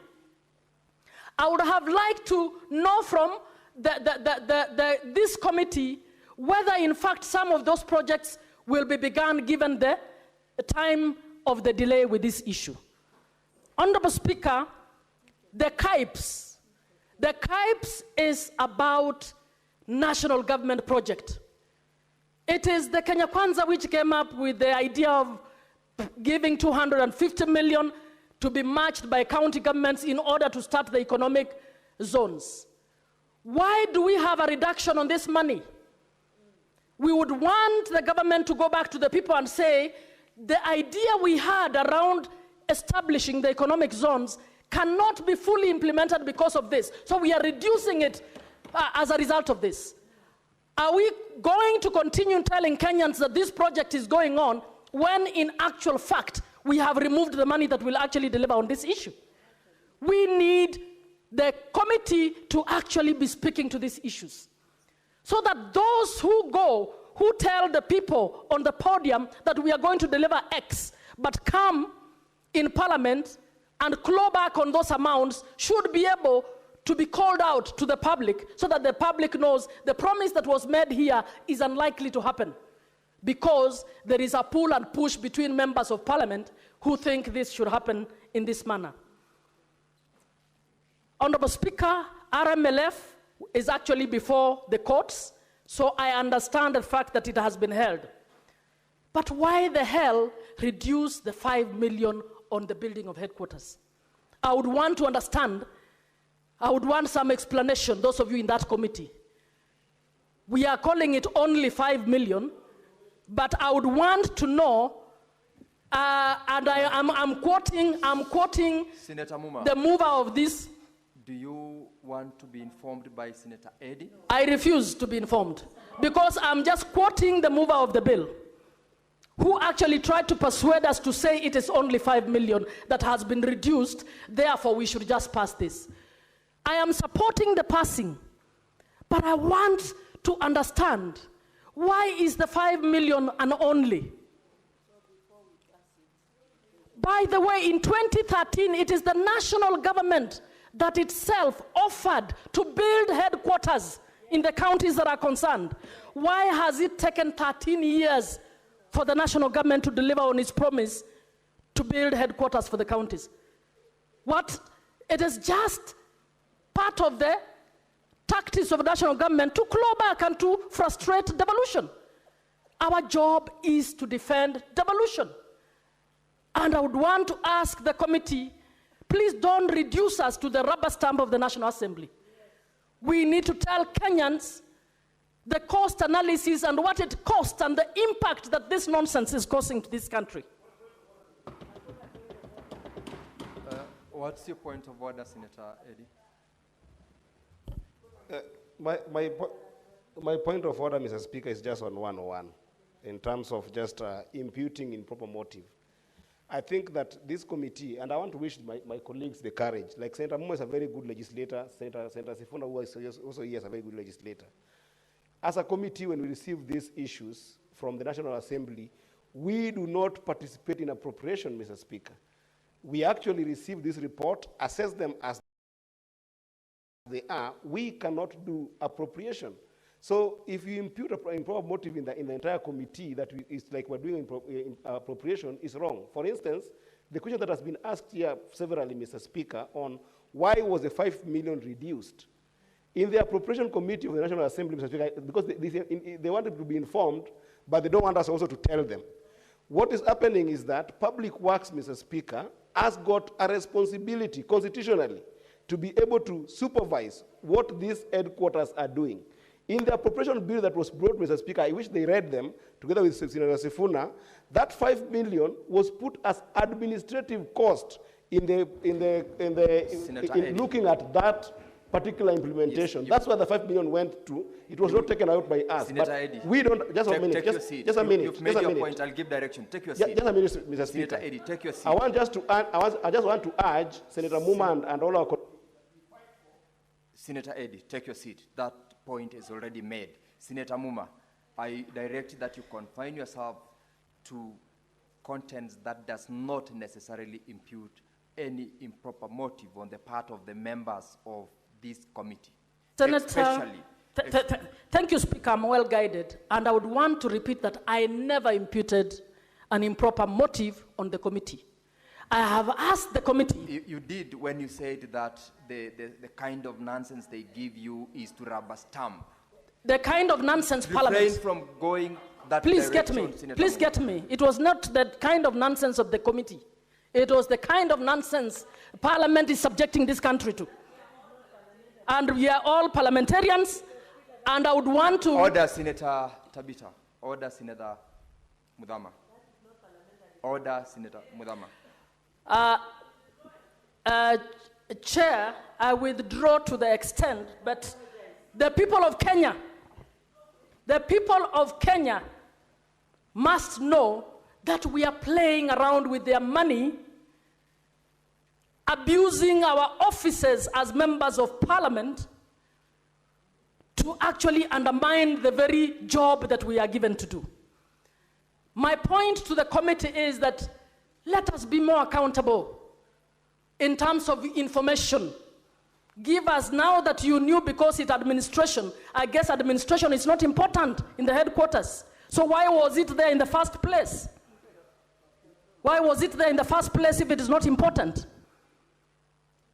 So you should have told us in your report, because it is only administration and it's not important, it is okay to have reduced the money with that amount. Now, my point, and I want us to get my point, and I would want the committee to take me seriously.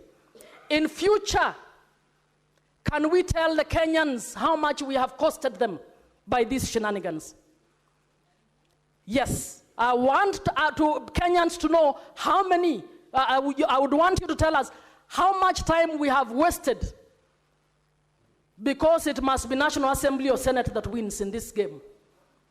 So as I finalize and support, I want to support Senator Onyonka by saying we must find a formula that will ensure additional allocation funds are not subjected to a process that actually delays it unduly, because those are funds that are ring-fenced.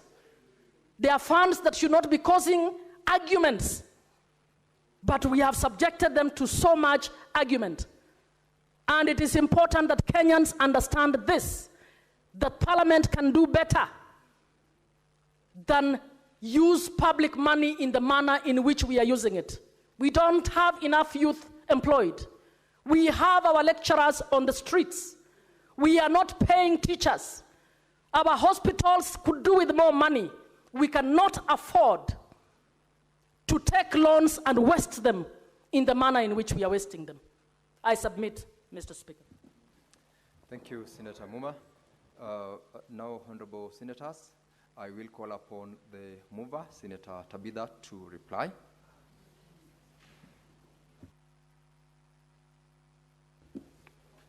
Senator Tabitha.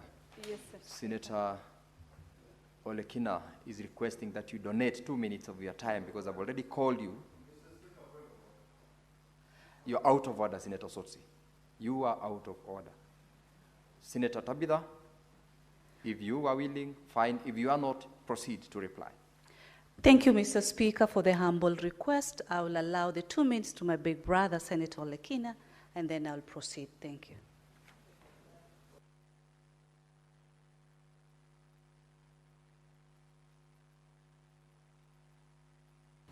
Senator Olekina, your time is running, and let me begin by appreciating my dear sister. The only reason why I requested for the 2 minutes is because I think it's important to put the record straight. The delay on this additional allocation is not on the part of the Senate. The Senate Finance Committee has done a tremendous job. The Senate, based on its wisdom and also statistically, recommended that the additional allocation to counties should be 92 billion.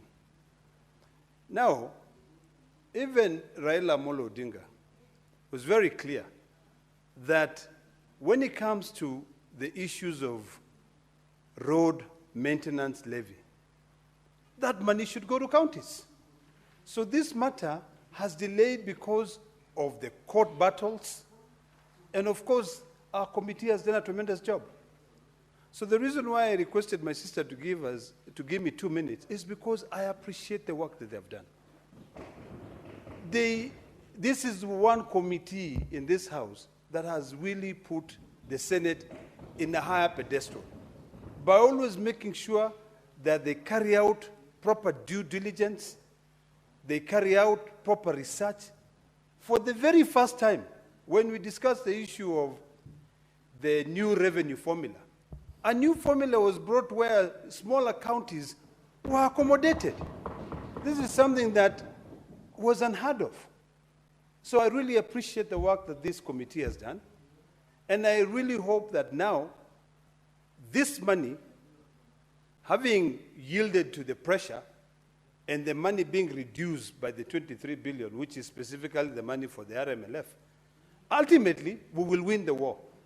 Raila used to tell me that our victory has just been delayed, but ultimately, we will be the victors.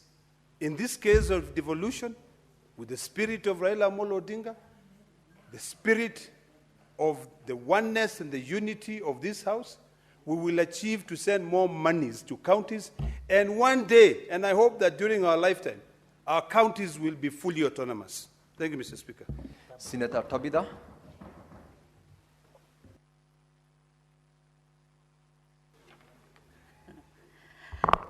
Thank you, Mr. Speaker. Let me really appreciate colleagues who have put in their words, their input, as far as this motion is concerned. And also really appreciate my big brother, Senator Olekina, the way he's actually wrapped it up. You know, he's been a member of this House before, understands these processes, the time, energy that needs to be put, and the wisdom that comes with some of the tough decisions in the House, as a Committee of Finance and Budget, that at times we have to make, is something that we appreciate as a committee. Mr. Speaker, let me start by really saying that the last time when we tabled this bill before this House was at 5%. It was empty, Mr. Speaker. This is a bill that we've debated and discussed before. And when we are embarking on these discussions, the members are not in the House. Senator, my good senator of Nairobi, Senator Sifuna, is now not there. For me to be able to tell him why the 5 million has been reduced. This 5 million actually is for the 5 counties. Each county has been deducted 1 million, and this is not just, you know, a deduction that they are not receiving these monies. These monies are being held by the Ministry of Public Works as an administration cost because they have to supervise, because they have to oversight, because they have to provide the technical skills that comes with it. That's a cost. We have 5 counties, Mr. Speaker. I heard Senator Muma say that this issue of the county headquarters has been there for the last 13 years. Mr. Speaker, the same good senator, Senator Muma, is not even in the House. They say that this committee needs to provide answers, Mr. Speaker. Are we providing answers, Mr. Speaker, to empty seats in this House, Mr. Speaker? The time that we are supposed to give them responses, Mr. Speaker, they're nowhere to be seen. They say they want to talk to Kenyans. How will they then get the feedback if they are not seated here to be able to have a feel of the feedback, the facts that we have, Mr. Speaker? Mr. Speaker, when I said sometimes some decisions require wisdom, Mr. Speaker, I am happy that this Senate, the 13th Parliament, where I sit proudly as a Vice Chair, we have come to the end of the issue of the quagmire of the county headquarters, Mr. Speaker. And mark you, Mr. Speaker, all the 9 members that sit in this committee, none actually represent those 5 counties. We did it as a responsibility of this committee.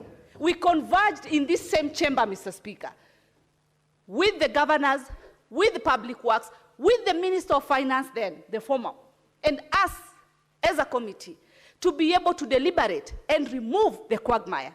We spoke to the Budget Committee and told them the importance of these funds for the county headquarters to be finished, Mr. Speaker. It is not political. It is in the spirit of Raila Amolo Odinga, the spirit of devolution, Mr. Speaker, that we continue championing, Mr. Speaker. So this 5 million is monies for each, 1 million each per every county for administration costs. I wish they were there. And actually, I'm proud for my members of the committee that we've come to the end of the quagmire of the county headquarters. We leave history as far as this committee is concerned, Mr. Speaker. Mr. Speaker, when Senator Kathy was talking about the issues of the interest rates as far as these loans are concerned, today, the agenda that we had in our Committee of Finance, we were discussing the loans that government has procured between the month of May and the end of August, Mr. Speaker. And we raised questions, Mr. Speaker. Now, narrowing it to these particular funds, conditional and unconditional allocation, Mr. Speaker, funds from World Bank, IFD Bank, and all those financials, these are monies that accrue interest, Mr. Speaker, that have what we call commitment fee, Mr. Speaker. They have service fee, Mr. Speaker. They have a fee that today I came across called the front and end fee, Mr. Speaker, and many other fees, Mr. Speaker, that come with it. And when we continue delaying, Mr. Speaker, then these funds can be retrieved back by the financiers. They can, if you don't pass this bill. Who is affected? It is the counties that are affected, Mr. Speaker. So, as much as I had my good senator saying that he's in the legal profession, Mr. Speaker, some of us, Mr. Speaker, are in the financial profession, Mr. Speaker. Senator Kathy Muma, who is also a lawyer, I respect her, but she's nowhere to understand the financials that we offer, Mr. Speaker. I like it when my big brother, Senator Olekina, said that for the first time in history, this House was able to pass the formula with no issues, Mr. Speaker. When the small counties were able to approach this committee and request that they be considered, Mr. Speaker, this same committee listened to that. This year still, when we sat and had mediation, as far as the issue of DORA was concerned, Mr. Speaker, we had a push and pull with the members of National Assembly, Mr. Speaker, but we stood firm. And each and every financial year, we've had increment, Mr. Speaker. We've done the best to ensure that counties have their money. Now, narrowing it to how much has really been reduced, it's actually inadequate, because out of the total 93, they've allocated 70. The 23 billion that I've explained is for RMLF, Mr. Speaker. It is in the court. What are we supposed to do? You know? So, people are looking for content. People are looking for following, Mr. Speaker. Kenyans want facts. And figures do not lie. Figures are factual, Mr. Speaker. And that is what we offer, that is what we give, Mr. Speaker.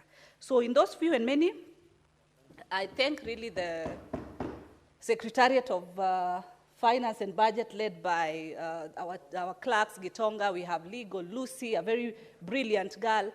We have Beverly, Kyoko, and many others who we work together to ensure that our reports are up to point. So at this point, Honorable Speaker, pursuant to Standing Order 66.3, I beg that the putting of the question be deferred to another date. Thank you.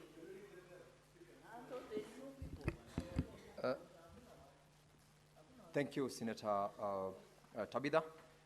Pursuant to the request made, the putting of the question is hereby deferred to the next sitting of the House. Now, honorable members, in order for us to facilitate the next business of the House, I will rearrange the order paper, and I will ask that we call out order number 23. Clerk, call out order 23. Order number 23, motion, welfare of interns working under the Public Service Commission, PSC, resumption of debate interrupted on Wednesday, 1st October 2025, morning sitting. Now, honorable senators, this is a resumption of debate that was interrupted on Wednesday, 1st of October 2025, the morning sitting. Honorable Senator Cherargei was on the floor, and you have got a balance of 15 minutes to continue making your contributions. Senator Cherargei, take the floor. Thank you, Mr. Speaker, and welcome back. It's good to see you in action. Because the last time I saw you, you were in my county. So thank you, and always keep visiting us so that we also continue as one nation and one people. Mr. Speaker, I continue to move this motion on the issue on concerns regarding the welfare of interns working under Public Service Commission. Mr. Speaker, I want to indicate that this motion concerns the Public Service Commission in interns. Mr. Speaker, you know, in every year, in 2025, 2026, we have 7,000, Mr. Speaker, internship positions across ministries, departments, state agencies, corporations, and public universities. Yet every year, Mr. Speaker, can you believe 250,000 graduates are churned out of universities, colleges, polytechnics, Mr. Speaker. Yet only 7,000 internship are only avoidable within MMDAs or ministries and other state organs, Mr. Speaker. So, Speaker, this internship that run normally for the young people, we run normally for 12 months. Mr. Speaker, when you look at the Employment Act, Mr. Speaker, and when you look at the Labor Relations Act, young people, it is unfair for people to stay more than 6 months or 12 months, Mr. Speaker, as young people. And one of the issues that I've raised is that we need to ensure the interns, Mr. Speaker, are made permanent and pensionable. That is one of the concerns that I'm raising with Public Service Commission and even other agencies, including county governments, Mr. Speaker. I don't see any need why a young person, a Kenyan youth, would become an intern for 12 months, then you release them into the streets, Mr. Speaker. One, we lose the experience, and we lose the resources that we have invested in that young person to work within that department, Mr. Speaker. Let us be like National Youth Service or NYS, where when the recruitment of police and KDF, they are given priority to be employed as members of disciplinary forces in this country, Mr. Speaker. We are losing a lot. Mr. Speaker, we must ensure that any young person that does interns in state law office, in ministries, Mr. Speaker, in county governments, they must be transited into public and permanent and pensionable, Mr. Speaker. You are aware we have a teething problem. And I want to thank his President William Ruto on the directive that 7,000 universal health coverage staff who have been interns in our county hospitals for the last 5 years be absorbed under permanent and pensionable terms, Mr. Speaker. I'm happy, Mr. Speaker, because Salaries and Remuneration Commission led by Mr. Chepkwony, who happens to come from my county, Mr. Speaker, has harmonized the salaries rates within their pay slips.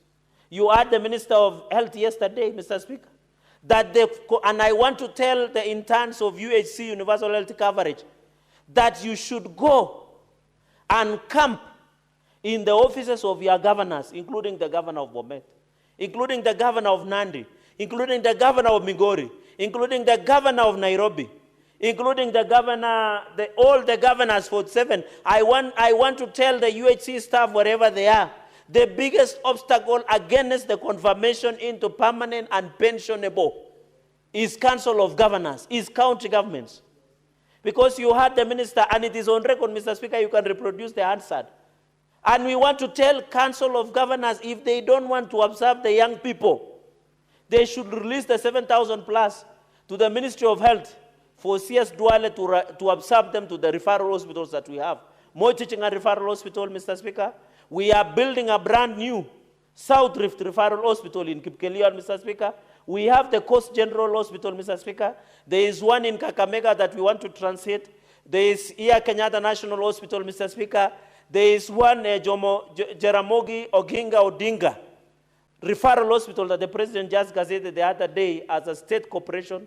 If the Council of Governors, Mr. Speaker, can you believe governors cannot confirm UHC staff who assist us to provide medical services, but they are quick to hire people who carry their tissue papers and their seats and to welcome them and to organize their seats. Mr. Speaker, have you seen the advanced team of governors? They come in front, clear everybody, then they put the seats, Mr. Speaker. Yet they cannot confirm the young people that we have in this country, Mr. Speaker. I want to call upon that on this issue of interns, Mr. Speaker, The biggest obstacle in UHC confirmation is Council of Governors. Number two, Mr. Speaker, it is unbelievable that 20% of, less than 20% of interns secure full-time public sector employment post-internship, Mr. Speaker. I think it is very important that we create something called public service graduate talent pool to match the interns with the young people, Mr. Speaker. Let us create the public service graduate talent pool so that we know if you are a trained lawyer, Mr. Speaker, lawyer, if you are let's say a trained mechanic, a trained doctor, there is a pool of service graduates that are there, Mr. Speaker, sir. So I want to appeal, Mr. Speaker, and it is sad, Mr. Speaker, to say this. It is unfortunate most of these interns, whenever they are given internship, Mr. Speaker, they are not doing their internship work. Most of their seniors misuse and abuse them, Mr. Speaker. When you work and see interns in most of these offices, they have been reduced to be T-girls and T-boys. Mr. Speaker, they are cleaning offices. They are being sent for personal errands, Mr. Speaker. They are being even subjected to sexual favors, among other favors, Mr. Speaker, including carrying lunches for their bosses, Mr. Speaker, doing laundry for their bosses, Mr. Speaker. I'm lucky, Mr. Speaker, because when I was doing my pupillage, my supervisor and my boss, Wanjiku Sarah, you know me, I'm not a tribalist. My supervisor as a pupil is Wanjiku Sarah Karuga, Mr. Speaker. And she did not subject me to what my colleagues were subjected when they were pupils, Mr. Speaker. When they were interns, I remember when I was doing my judicial attachment, when I was traveling from Kapsabet, Mosoria to Kapsabet, Mr. Speaker, most of my intern colleagues were being subjected, Mr. Speaker, to some funny business by their bosses in the offices, Mr. Speaker. We need to ensure dignity of interns, the young people are protected. They were not given, Mr. Speaker. And I'm happy to have interacted with a number of interns in your law firm, Mr. Speaker, and I was impressed that you are treating them with dignity. Let this issue of misusing and abusing interns, because you know they are financially constrained, they want to look for relevance, Mr. Speaker. That is why should you, these are young people. This is our future. Let us mentor them. Let us not abuse them, Mr. Speaker. Let us give them the opportunity to grow. Mr. Speaker, another aspect you have to note, most of the bosses and most of the permanent and pensionable employees, I'm not saying including the table office, some of them are selfish. They don't want to teach the interns. They don't want to show them the ways. There is a Shaolin movie, Mr. Speaker, the Shaolin table movie. They say, Master, show us your ways. They don't want to show it, Mr. Speaker. Therefore, Mr. Speaker, I'm appealing that let us also give dignity. Mr. Speaker, the third point, because I'll only have 4 points, is let us increase the stipend. Apart from promoting permanent and pension, let us increase the stipend, Mr. Speaker. How do you pay 15,000 for an intern in Nairobi? 15,000 is lunch to some big boys in this town. 15,000, where will you get a house somewhere in Mulot of even 3,000 shillings, Mr. Speaker? In Kapsabet, if you have to pay 3,000, transport, in my time, I used to live at home in Mosoriat, but that day, to travel from Mosoria to Kapsabet was 35 shillings. Now it's 100 shillings, 100 plus.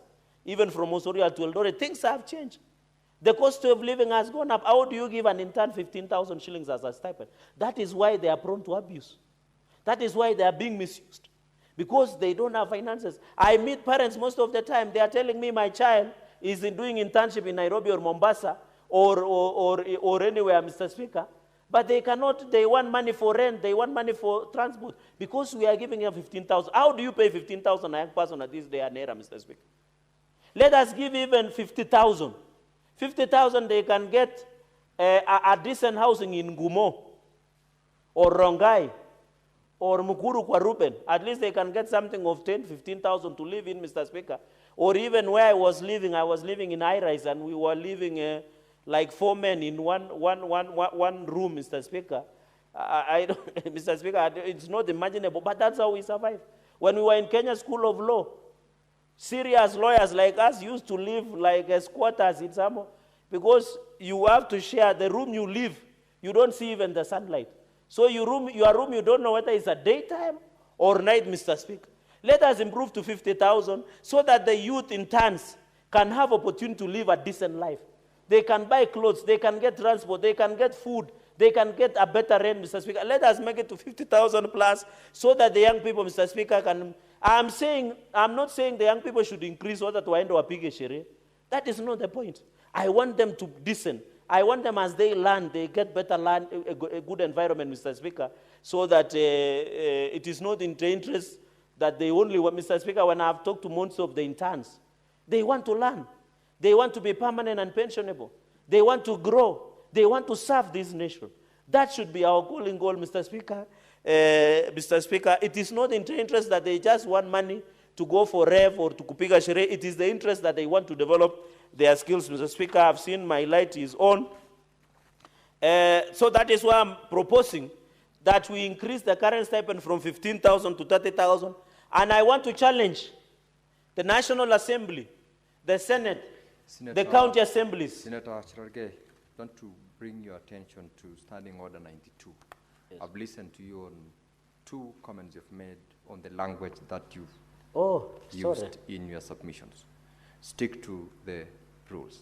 Okay. My apologies, Mr. Speaker. You know, as we also debate on the House and follow the rules, there are many young people who are following this conversation. So I'm trying to touch base with them as well as play by the rules. But my indulgent Speaker, please forgive me.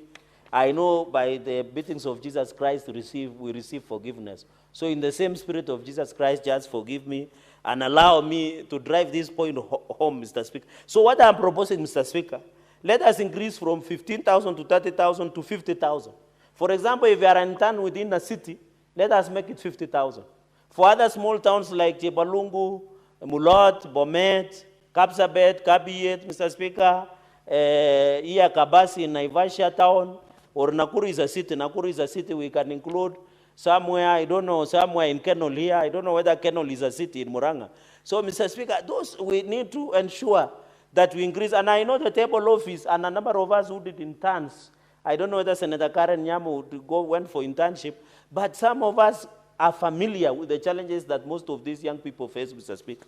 So, Mr. Speaker, this internship, we must be careful so that we protect and ensure. My final remarks to the young people. As we push for permanent and pensionable for public service commission interns, as we push, Mr. Speaker, for increase of stipend, we want also you to be disciplined, to follow code of work ethics. We don't want, when we have pushed for stipend, we have pushed for protection of dignity, you report to work at 9. If the code of ethics say you report at 8 a.m., be there by 7:30. Most of them don't have families. They don't have children. What excuse do they have not to report to work early? And leave even late. I want to advise them, if it reaches 5, ask your boss to give you a few assignments, finish them, you never know. You can be retained in that office. And I know you and me have been employers, and even Senator Karen Nyamu, and maybe table office. You know, an employer also includes when you are rearing dairy cows, or you have a shamba boy. It is also part of employment. You will always be impressed with somebody who reports to work early and ensures that they ensure they give it to Mr. Speaker. So, Mr. Speaker, because I want to listen to my colleagues, allow me to yield the floor as I move and request one of the youthful Gen Zs of our time. You know, in the last parliament, Mr. Speaker, before you joined us, you know, you are the lawyer of the government. When you are busy representing government and the president, I was the Gen Z then. But of late, we have the vibrant.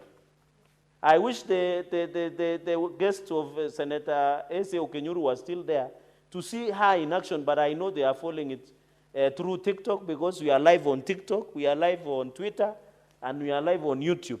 I think so. And Facebook, and Snapchat. All those we are live, Mr. Speaker. I know to you it looks unfamiliar, but I know you will catch up immediately. So, Speaker, let me welcome the distinguished Senator, Senator S.C. Okenyuru, to come and second, so that we can open for others, Mr. Speaker, and then I will be able to sit and listen. I beg to move. Thank you, Mr. Speaker, sir. Senator S.C. Okenyuru, and for your information, Senator Cherargei, I am equally tech-savvy and able to be available in almost all the platforms which you've mentioned. I'm not out of the box. I'm in the box. Senator Esi. Okay. Thank you, Mr. Speaker.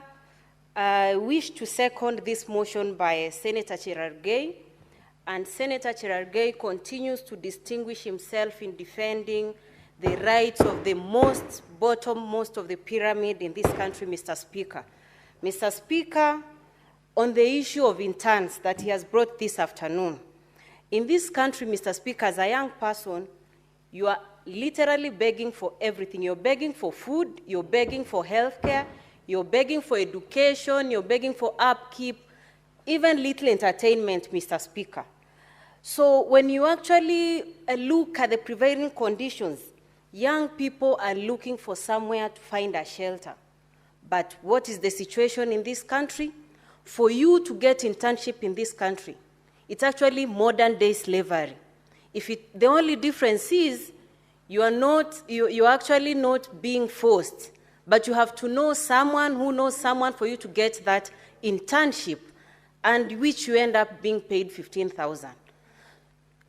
Even as the owner of this motion, Senator Cherargei, suggested 30,000, for me, I feel it needs to even go to 50,000, Mr. Speaker, because now what is happening, even after these young people secure their internship in a particular organization, they are equally experiencing gender-based violence. We have people who want to reach out and, request for certain extensions here and there, and you find that young people are falling for that because they are looking for money. These are some of the real life challenges we are talking about that young people in this country are going through, Mr. Speaker. And when these young people fail now to get somewhere to be, most of them are now ending in drug abuse, taking cheap alcohol because they can't afford good entertainment joints and have something reasonable for them. And we are now burying most of them, Mr. Speaker. Whereas internship was meant to be a training ground for future government employees. But what do we have now? Anytime you go, I personally did my internship at Nairobi County here, at the registry office. Anytime you go to an office and you can see the senior citizens who've been there for quite a long time, and they see an intern who has just come in, the look someone will give you does not motivate you to want to even volunteer in that organization, Mr. Speaker. So we need to change the perception on how we look at young people who are volunteering their services as interns. It actually doesn't need to be, it's not, you're not doing young people, it shouldn't be a favor. Let organizations know that this should be mandatory in shaping skills of our future employees in different departments, Mr. Speaker. But what we currently have does not motivate most of them to want to transit to other organizations they would want to reach out, Mr. Speaker. It must also be acknowledged that, public service needs to lead by example because they're the ones who need to show how employees need to be handled in different departments. So interns should not be handled differently the way employees of other organizations are being handled. Interns need to be given equal treatment as other employees because we are shaping their skills to being integrated in the job system in this country. And this is the only way we can encourage most of them to actually participate in giving their skills. And for the young people with good ideas, we need to protect those good ideas or nurture good ideas. Because now what happens, you find young people with good ideas, and because he or she is an intern, people take advantage and they're making money out of those good ideas.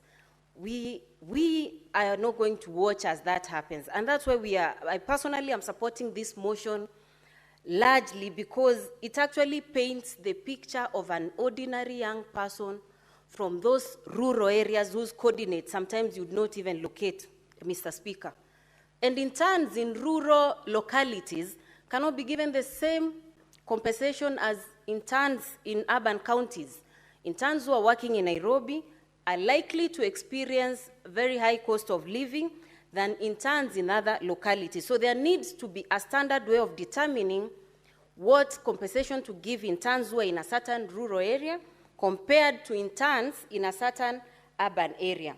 So it's really unfortunate that even as young people whom we are churning out from campus, from technical institutions, from colleges, that still when they go to, for them to undertake their internship, they still have to suffer and undergo the same frustration that they underwent to even acquire basic education, Mr. Speaker.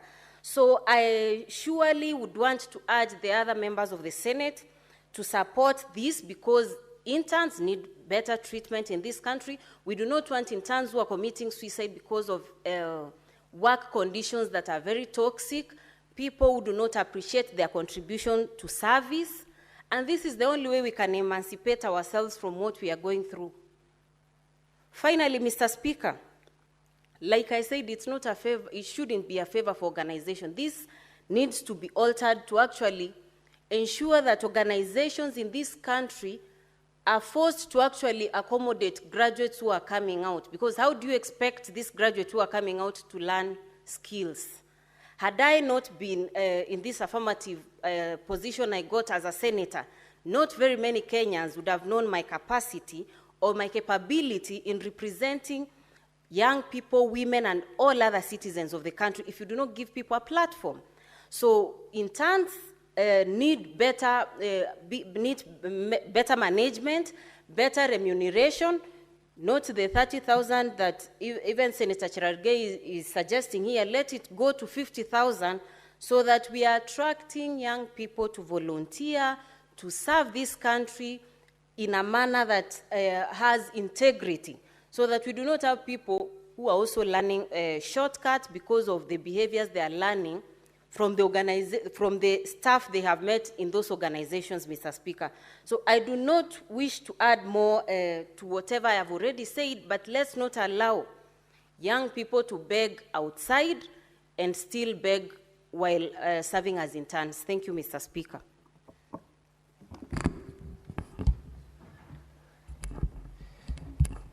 Thank you, Senator Essie. Now, honorable senators, I propose the question that, aware that the Public Service Commission has provided internship opportunity to many youths in various government departments and agencies for a period not exceeding 1 year, pursuant to guidelines on management of the Public Service Internship Program of October 2019, appreciating that since its inception, the internship program in Kenya has been instrumental in providing practical experience to graduates, enhanced employability, offered networking opportunities, and has, on a number of occasions, led to full-time jobs to graduates. Concern that internship opportunities are limited in number, skewed in distribution across government departments and agencies, lack clear pathway to permanent employment, have inadequate opportunities for skill development due to short duration that they are offered, and that the stipend offered to Public Service Commission interns is insufficient, with an average stipend ranging from Kenya shillings 15,000 to Kenya shillings 30,000 per month, which is not sustainable, especially to interns living in major cities like Nairobi, Mombasa, and Kisumu, where the cost of living is too high.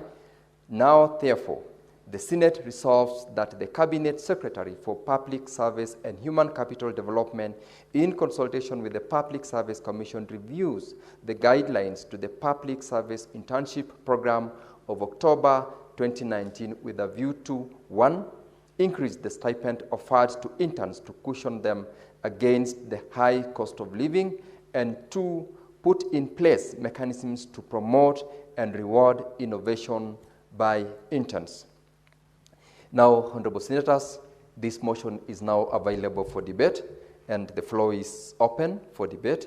I will invite Senator Karen Nyamu to make her contributions. Thank you very much, Mr. Speaker. I want to strongly support this motion on the welfare of interns.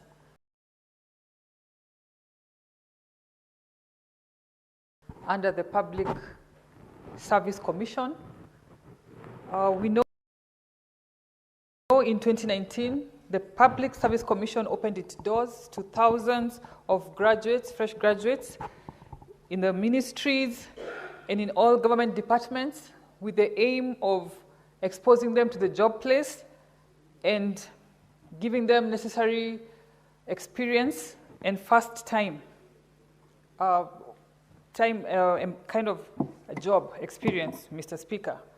And the initiative was very noble, no question. But the story right now paints a different picture. Our interns, the stipend that was agreed upon 6 years ago in 2019 is still the stipend that they are earning to date. That is 15,000. An intern who is posted to Nairobi has to pay rent, has to use that stipend for transport and basic meals, because that is all they can afford with that amount.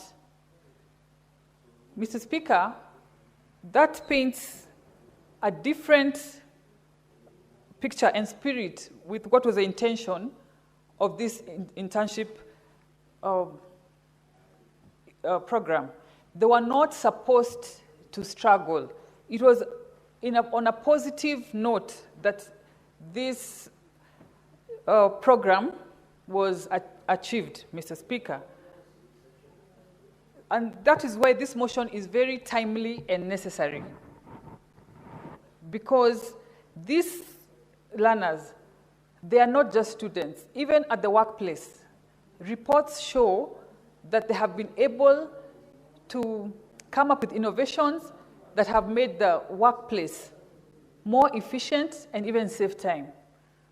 We need a program where we can recognize and reward such talent, because what they bring is fresh ideas and digital skills at the workplace. We need to find a framework of how we can appreciate that, reward it, and even absorb the outstanding ones into the job market, Mr. Speaker. And we have already said that this is not a favor that we are doing the interns. It is an investment of this country to our future, because the youth are our greatest asset in this country. And when we empower them, we empower families, we empower our communities, Mr. Speaker. And let this Senate be the voice of the young people of this country, the voice for fairness and a voice for opportunity for them, so that we pass this motion that supports their welfare and consistently increases that stipend and also rewards those outstanding interns with job opportunities. Thank you, Mr. Speaker. Senator Eddie Okech.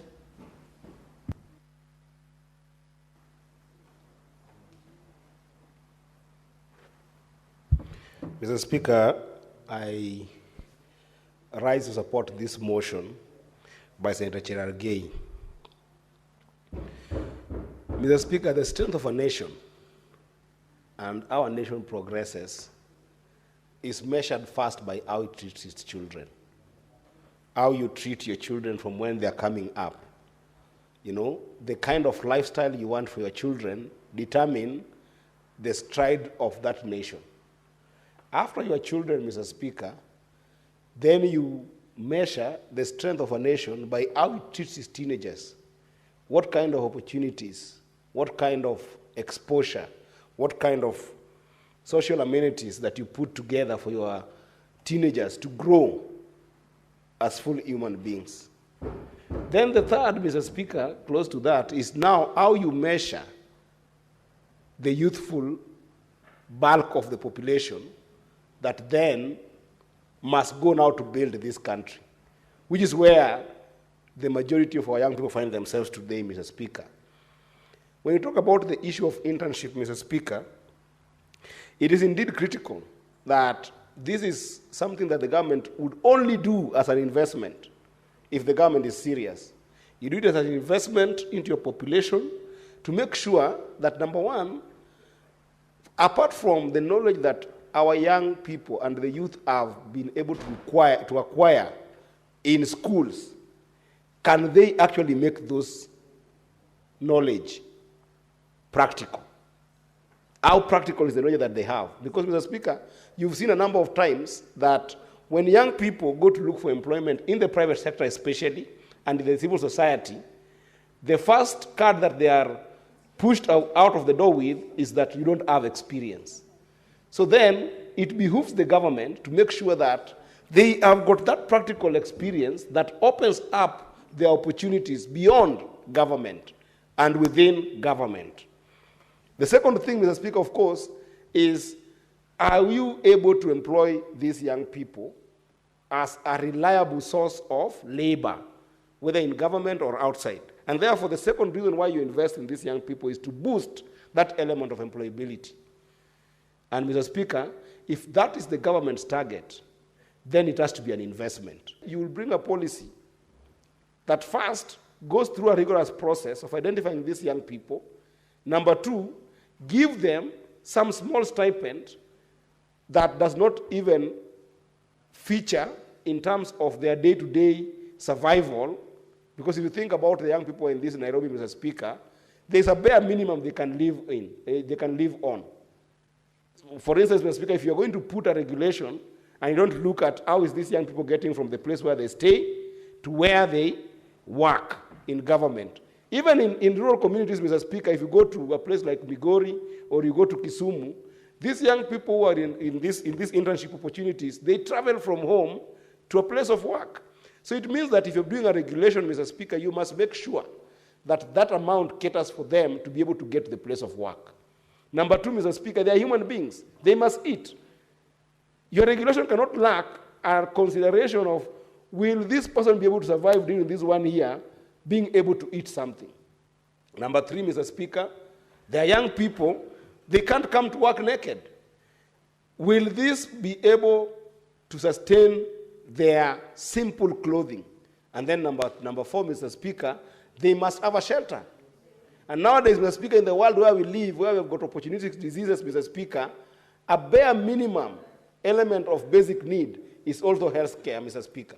So there must be a matrix for which this investment must be done with government, Mr. Speaker, that cannot keep on relying on a 6-year regulation that was passed, Mr. Speaker, by the relevant ministry.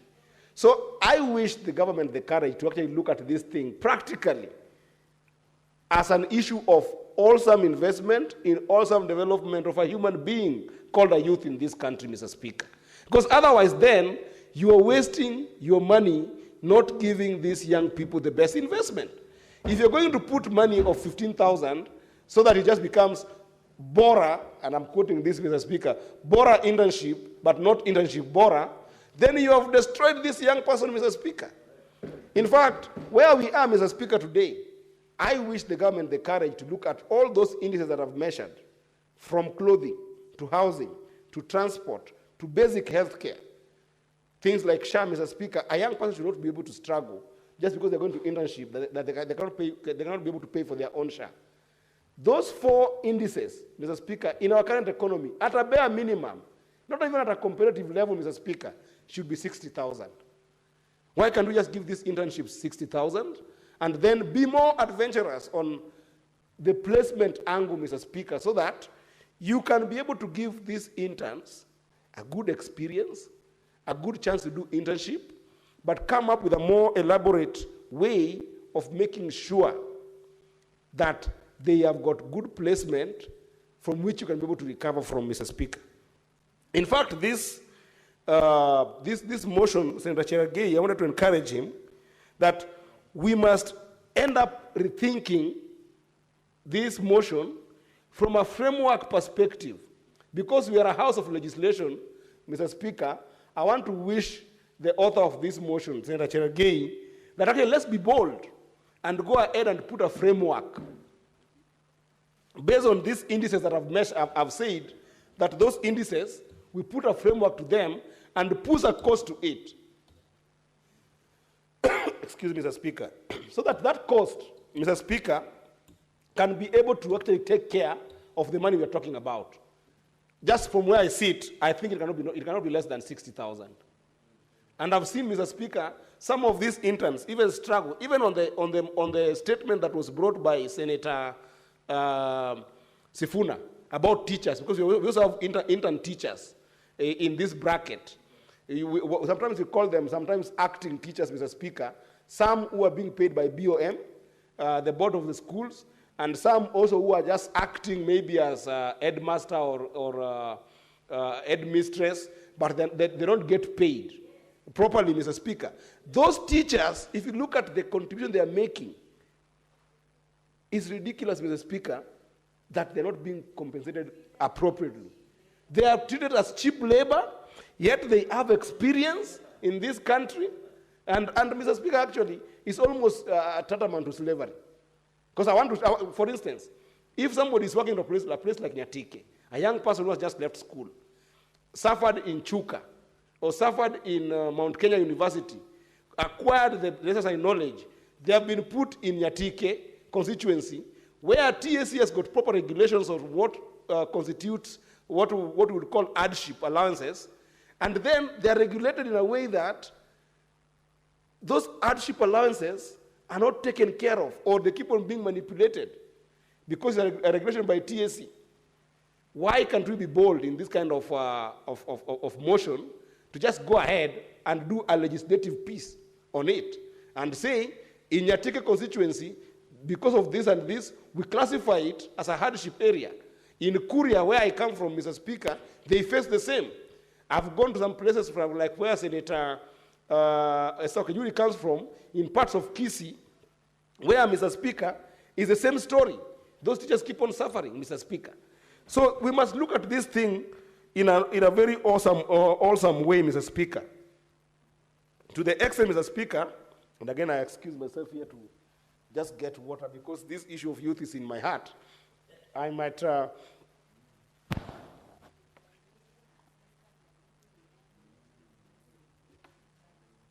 So, Mr. Speaker, I want us to start thinking very clearly around making this motion more comprehensive, Mr. Speaker.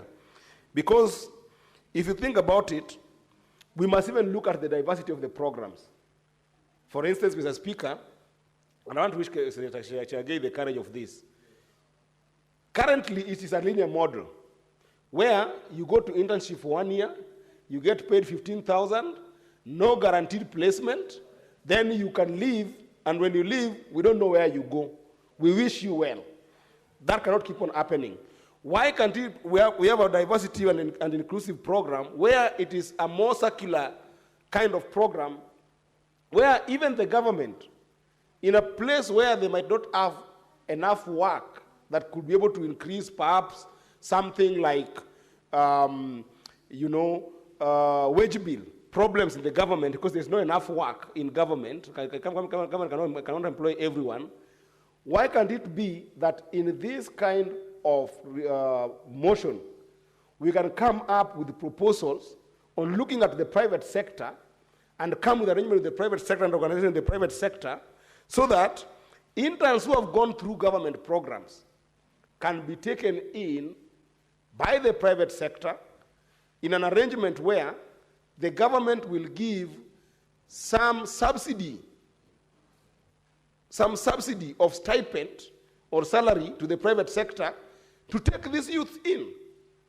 Because if there's a private sector where they're willing to spend 30,000, what is the problem with the government, perhaps even repurposing some of the funds that I'm seeing in government, like ASLA fund, that is 50 billion worth of money. You can repurpose it to say, I'm going to take this 50 billion and give it to the private sector.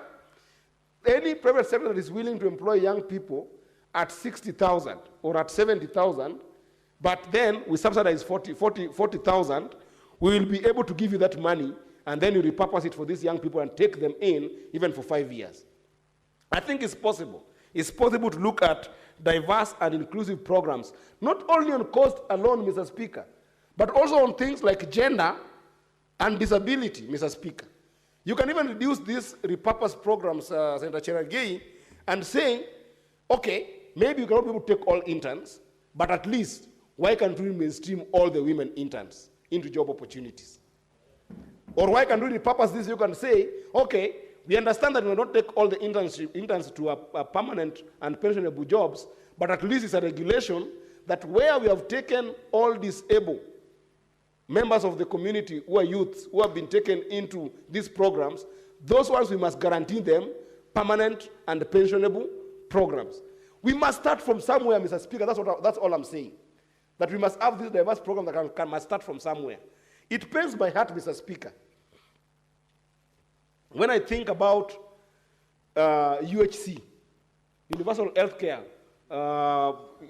staff, who constantly, we have been debating for the entire 1 year about them being mainstreamed into a permanent and pensionable program, Mr. Speaker, and some of them are disabled members of the society who have gone and done the arduous work, the hardest job of studying medicine, Mr. Speaker.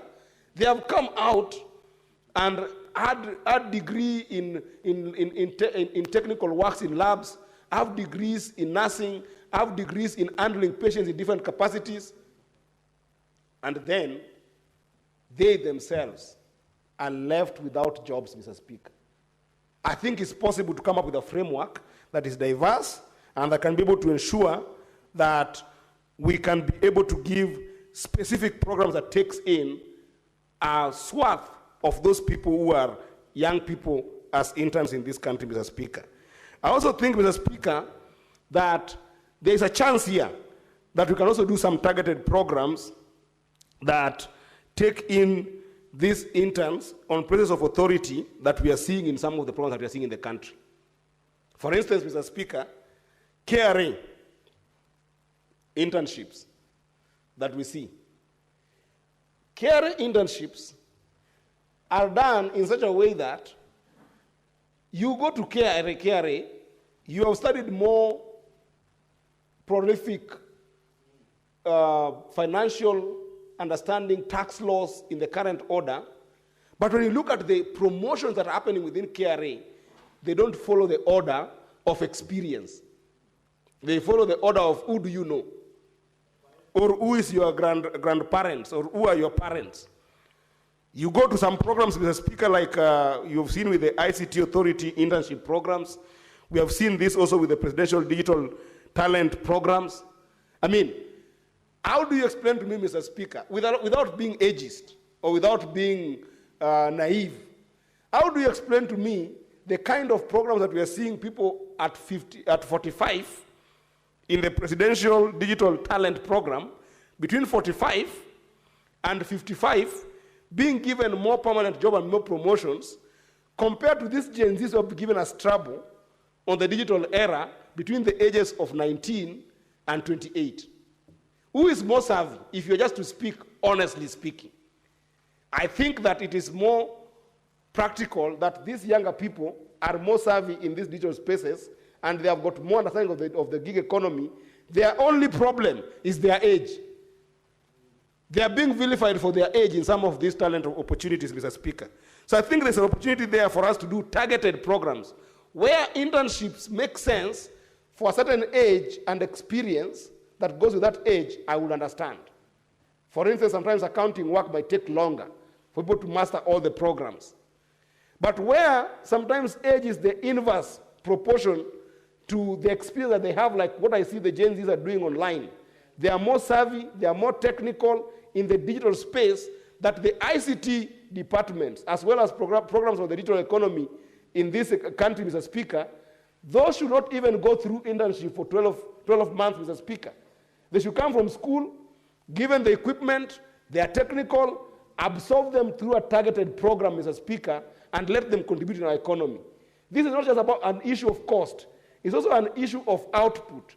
Total productivity factor of our economy, Mr. Speaker, is enhanced by getting the best drivers on the best seats that they can be able to do, Mr. Speaker. And I dare say, Mr. Speaker, that some of these opportunities that we're seeing in government, young people are the best drivers to be able to drive those seats, Mr. Speaker. So those targeted programs, Mr. Speaker, I would want us to see in this motion that we're working on today, Mr. Speaker. Lastly, Mr. Speaker, is just the issue of information sharing and having a database that can be able to share with young people more opportunities within and without government. I think that we have not done well, despite the fact that this program has invested so much in the intake of this internship program, interns, and in the intake of those who need to be skilled and reskilled, Mr. Speaker. There hasn't been a commensurate corporate kind of culture in government to make sure that there is proper information on where opportunities lie post-internship, both locally and even in the international arena, Mr. Speaker. I think the government can do a better job in making sure that you build a proper database, a proper resource center for interns, that in the next 12 months that you'll be in government, in whichever department that you are in, you are interacting with a lot of information in the private sector, and KEPSA has got a lot of this kind of, not just website-based database, but they have got more other interactive opportunities that you can be able to get in terms of getting information, so that interns during those 12 months that they're in government can be able to get opportunities way beyond where they are seated now. And some of these, the Speaker, can expand to a more diplomatic role that you can be able to play. I know for a fact, Mr. Speaker, for instance, that there are companies that want to do research in Kenya today, in Africa in general, Mr. Speaker, and those companies are based in the Silicon Valley in the US, but they cannot be able to get competent interns. Why? They are in government from the other side of the world. We need to be very good at being savvy in developing proper resource centers and information centers and resource databases that these young people, while they are working for government as interns, they can be able to interact with and get jobs abroad. Otherwise, Mr. Speaker, I want to stop there, but I want to encourage all of us that opportunities for young people cannot continue being a second thought. It cannot continue being a second thought, Mr. Speaker. We are wasting an entire generation, an educated manpower, a very patriotic population that, if well used, can always be the biggest contribution and the wealth that we have in this country. But we have seen time without number that if they are not well utilized, they can also be a ticking time bomb. We have seen that last year. We are seeing it across the continent. We are seeing it even in Tanzania, although in Tanzania, I think, Mr. Speaker, it's not more the issue of being a ticking time bomb.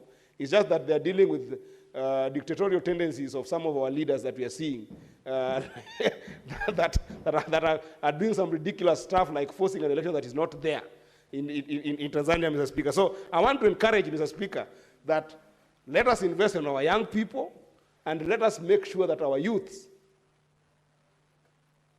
their talent, their time is turned into treasure. I thank you, Mr. Speaker. Senator Tabitha Mutinda.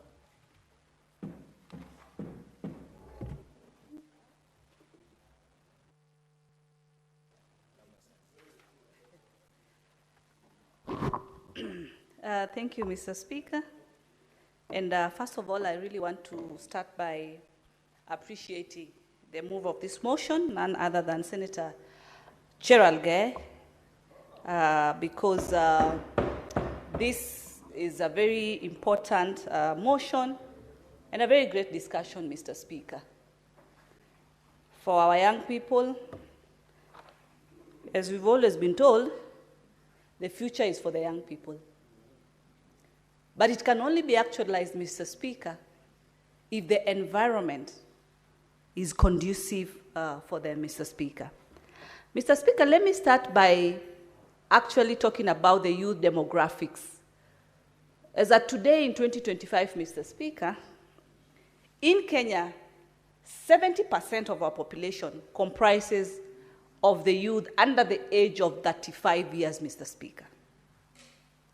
Globally, Mr. Speaker, as per the World Bank report, Mr. Speaker, in about 10 to 15 years to come, we will be having a youth population of about 1.2 billion young people globally, Mr. Speaker, between the age of 20 and 35, Mr. Speaker. The issue of the youth, Mr. Speaker, is not just an African continent issue. It's a worldwide issue, Mr. Speaker.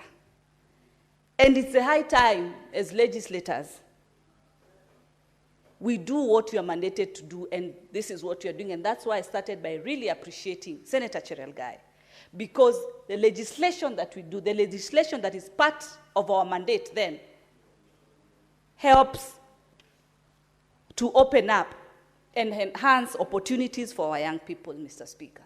Now, because the discussion and the motion narrows to the issues of internship, Mr. Speaker, allow me to say that our Kenyan education system, especially at the tertiary level, Mr. Speaker, allows that there will be an internship period. Depending on the course that one is taking, there are those internship periods that range from 1 month to 3 months. Some range, go up to, 6 months. It depends on the profession that one has embarked on. And why is this in the curriculum, Mr. Speaker? It is in the curriculum because it is part of the education system. The skill is needed, knowledge is needed, and experience is paramount, Mr. Speaker. It is the basic of all, Mr. Speaker. It helps our young people when they're now graduating, when they're now getting into the workspace environment, they have some experience. Mr. Speaker, as far as experience is concerned, you remember, in our time, when job opportunities were being advertised, the next thing, apart from the qualifications that you have, this is the minimum qualification, the other thing was 3 years experience, 2 years experience, 10 years experience, and the question has been, where are young people going to get this experience if we do not give them an opportunity to be in these institutions to gain that experience, Mr. Speaker? And before I proceed, let me first of all actually appreciate Parliament. Parliament here where we are, when they offer internship, they pay the internees. They are paid a stipend every month. They are even given lunch in Parliament because I've seen them, we've interacted with them in this house, and I want to really appreciate Parliament because they offer internship and they pay. And back to how interns have been treated. Mr. Speaker, I sit in the Committee of Health. We normally do county visits. And when we go around different hospitals, we meet with different professionals, ranging from pharmacists, clinic officers, nurses, lab technicians, and all that range in the medical space. And in every department, Mr. Speaker, we are always finding students. I'm having people an opportunity to undertake an internship for experience purposes, which is good, which is excellent. But, Mr. Speaker, it is always good to motivate. Because if these are the same young people we are offering internships in this institution, then they are seeing what their colleagues are going through in terms of the challenges. Look at the issues that we've been talking about, the issues of UHC workers. But I'm happy is that even today, that discussion is very much ongoing.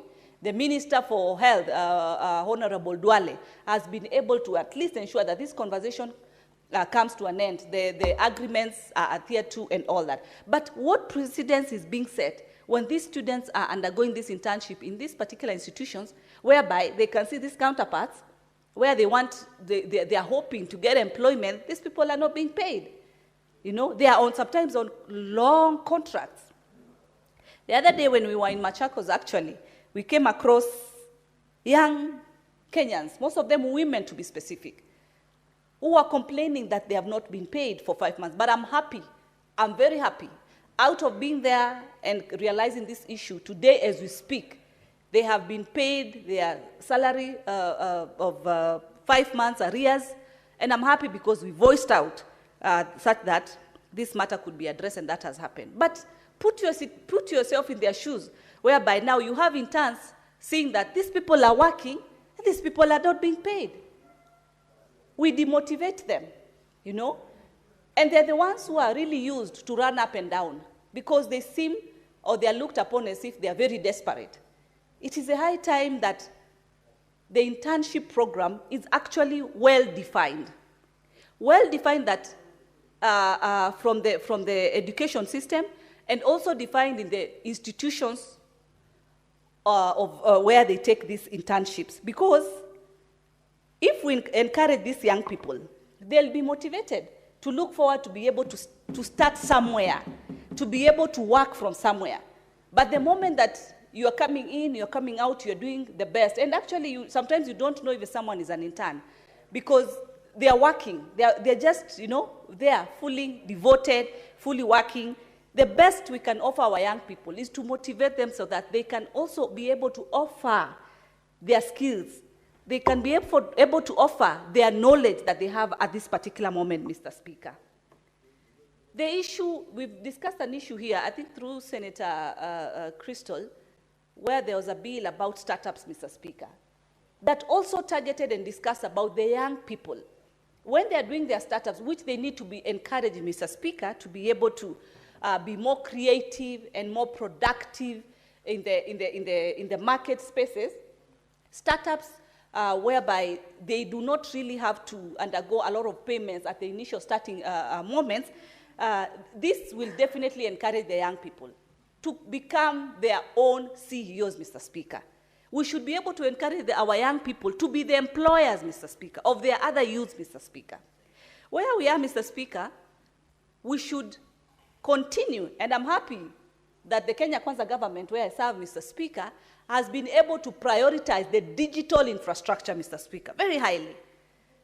The hubs, the ICT hubs that are in each and every constituency, and that is still being worked on for those MPs that maybe who have not been able to put that in place. But the goal is to ensure that digital infrastructure in this country is enhanced because we are in 2025, everything is digital where we are. We want to encourage our youth to go and do, e-marketing. That is what is happening nowadays. We used to have influencers that you had to pay an influencer to come and do the marketing for you. You don't need that anymore. You just need to be yourself, get the bundles that you need, get a good gadget with a good camera, and that's it. You are in the market. You can be able to advertise your own product. You can be able to sell and put your product in the market space, but you need experience. So when we talk about internship, it's very important for our young people, but they should not be used as alternatives, to hold. Their role is, their main agenda is for them to be able to acquire the knowledge that is needed. Remember, an internship is a bridge to employment. It ensures that when they gain this skill and knowledge, the company does not really need to look for new employees. You can be able to offer an opportunity to the interns who have performed very well to continue in the department. That is actually cutting costs because you don't need to get someone else. You train them, you take them through what needs to be done, because already you've given an opportunity to these interns, then you can equally offer an opportunity to them. It becomes easier. Unlike starting the whole recruitment processes and all that, this person definitely, actually, you'll have given him or her a stepping stone. And companies do not need to start from square one, looking at, then how do I start employing again? Equity is a very important issue, Mr. Speaker. There should be equal internship opportunities across all the 47 counties, Mr. Speaker. It is very important for our young people. There should be fairness. We should see our counties, Mr. Speaker, offering internship. It's very rare to find an intern at the counties, apart from now the example I've given for the hospitals, because these are professionals, and their school and their learning calendar requires them to undertake internship. But what about at the county levels? It is important that there be equity for both young men and women in the different counties so that they can equally be able to learn, Mr. Speaker. Mr. Speaker, again, the public and private partnerships is something to be encouraged, Mr. Speaker. When we encourage these partnerships, they open job opportunities for our people. Hence, internships definitely will be something that our young people can be able to be offered, Mr. Speaker. We've had whereby PPPs sometimes are thrown away, not knowing that these PPPs are not only increasing the asset value in this country, but also offering job opportunities for our young people. Before I forget, Mr. Speaker, look at the Nyota program that is there, that the president launched, Mr. Speaker, in all the wards in this country. Each and every ward, Mr. Speaker, has got 70 young people who are going to benefit with a grant amounting to a total of 50,000 Kenya shillings. I wish I could have gotten that in my time when I was a youth, Mr. Speaker, because we didn't have this kind of grants at that particular time. But they're there today. And I'm happy the ministry has been offering training to our young people so that they can independently be able to have their own startups, Mr. Speaker. It is in this government, Mr. Speaker, that that has been done, that has been achieved, Mr. Speaker. We are having young people being given Kenya shillings 50,000, which is a grant, Mr. Speaker, McHugh. It's not even a loan. There was even the offer of Hustler Fund, Mr. Speaker, so that Kenyans would be able to, access some little capital to be able to generate more income in their little economic, platforms that they are in, Mr. Speaker. Mr. Speaker, the skills and the knowledge during this internship process, Mr. Speaker, when you quantify it in terms of value by 2030, Mr. Speaker, we'll be talking about over 10 trillion in this country, Mr. Speaker, if we empower and offer internships and opportunities, job opportunities for our young people. I was just talking to Senator Essie, who seconded this particular motion. And you know how passionate she has been in terms of matters education. And we had a small discussion of the examiners. During the examination process, like it's happening right now, they are given small stipends of about, 400 shillings or something. That person has to get transport to move from point A to point B, where they have been assigned. That is a cost that has been incurred. What are they left with? But the examiners who are marking these exams, they are in the most comfort places compared to the people who did the dirty work, Mr. Speaker. And these are our teachers, Mr. Speaker. Who would be here today in this house, or both houses, Mr. Speaker, without the education that we have, Mr. Speaker? The basic one, Mr. Speaker. Our teachers played a very key role. And education has no end, Mr. Speaker. We need to appreciate that our curriculum has room for internship, and internship has to be offered in the highest standard that needs to be offered. I want to agree with Senator Eddy when he says, it is a high time we invest and have budgets for having a center of internship, whereby different skills can be acquired for our young people. They don't have all to fit within the government institutions. They don't have all of them to fit in the private sector. There can be a center that awards them and gives them, a certification after an internship has been completed and completed to the standard that is required, Mr. Speaker. Mr. Speaker, as I conclude, as I said earlier, we are in 2025. It requires today that people reskill or people up their skills. That can only be done through these processes of internship. Mr. Speaker, as I said earlier when we've been doing the county visits, one of the concerns we also are curious about is the promotion timelines. We found Kenyans who are working in the medical industry, to be more specific, because that's where we've done oversight. Someone has worked for over 15 years with no single promotion. Someone comes in just 2 years down the line, and in the third year, this person is promoted. Who has more experience, for Christ's sake? 15 years versus 3 years. How then do we encourage our people who have got maximum experience to continue offering the same internship to these young people? If these are the same young people, they come, they get the skill, and they're not and the people who have worked for the longest, they are not even getting motivated. It should, be balanced. There should be balance.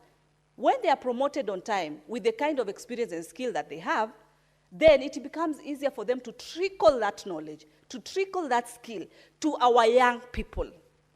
It is a high time that the people who have worked the longest deserve fair promotion, Mr. Speaker. So I really, really want to support this motion.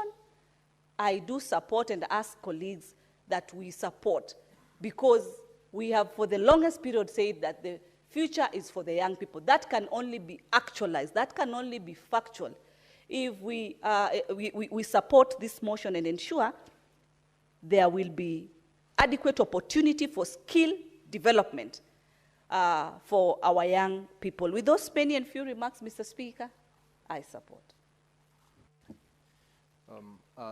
Senator Osotsi, you were on the platform. You've just disappeared from my screen. But I had seen that you had, there's a problem with the system. So I will allow you, Senator Osotsi, to give your contributions to this motion. Thank you, Mr. Speaker. Mr. Speaker, from the onset, I want to say that I fully support this motion on the welfare of interns working under the Public Service Commission, a good motion that has been brought by Senator Fonandi, my good friend Senator Cheragei.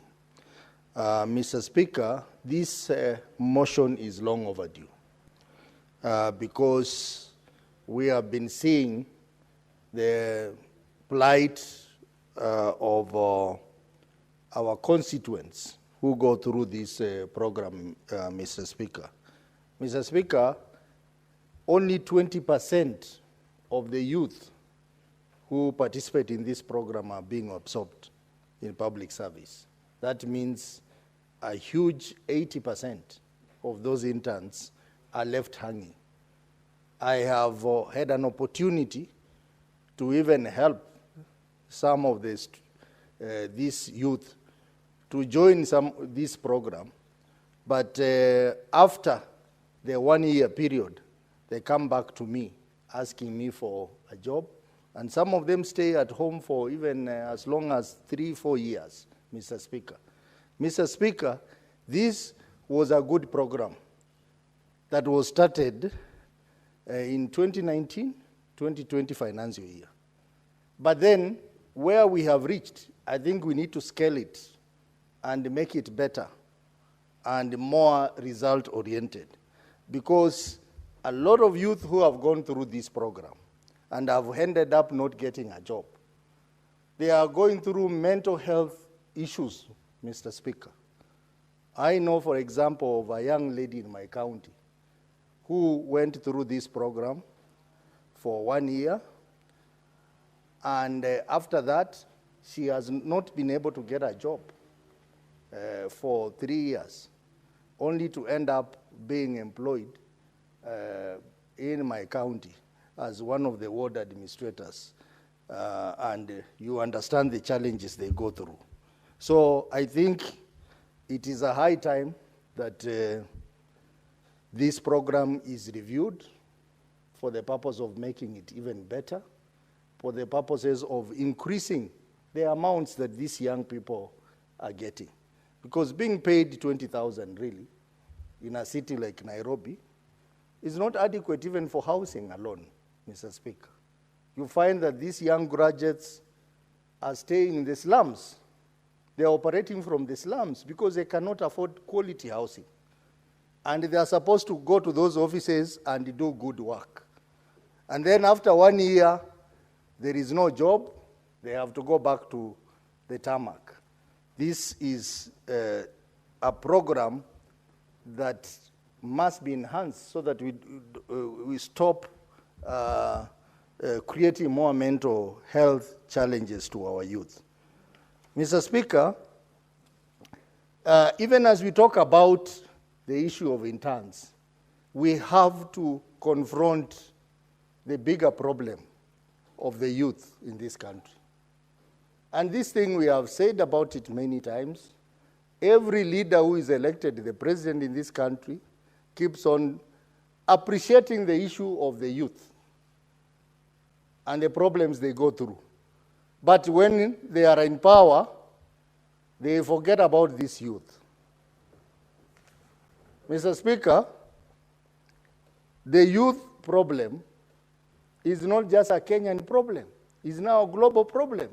You have seen, Mr. Speaker, what has happened in other countries.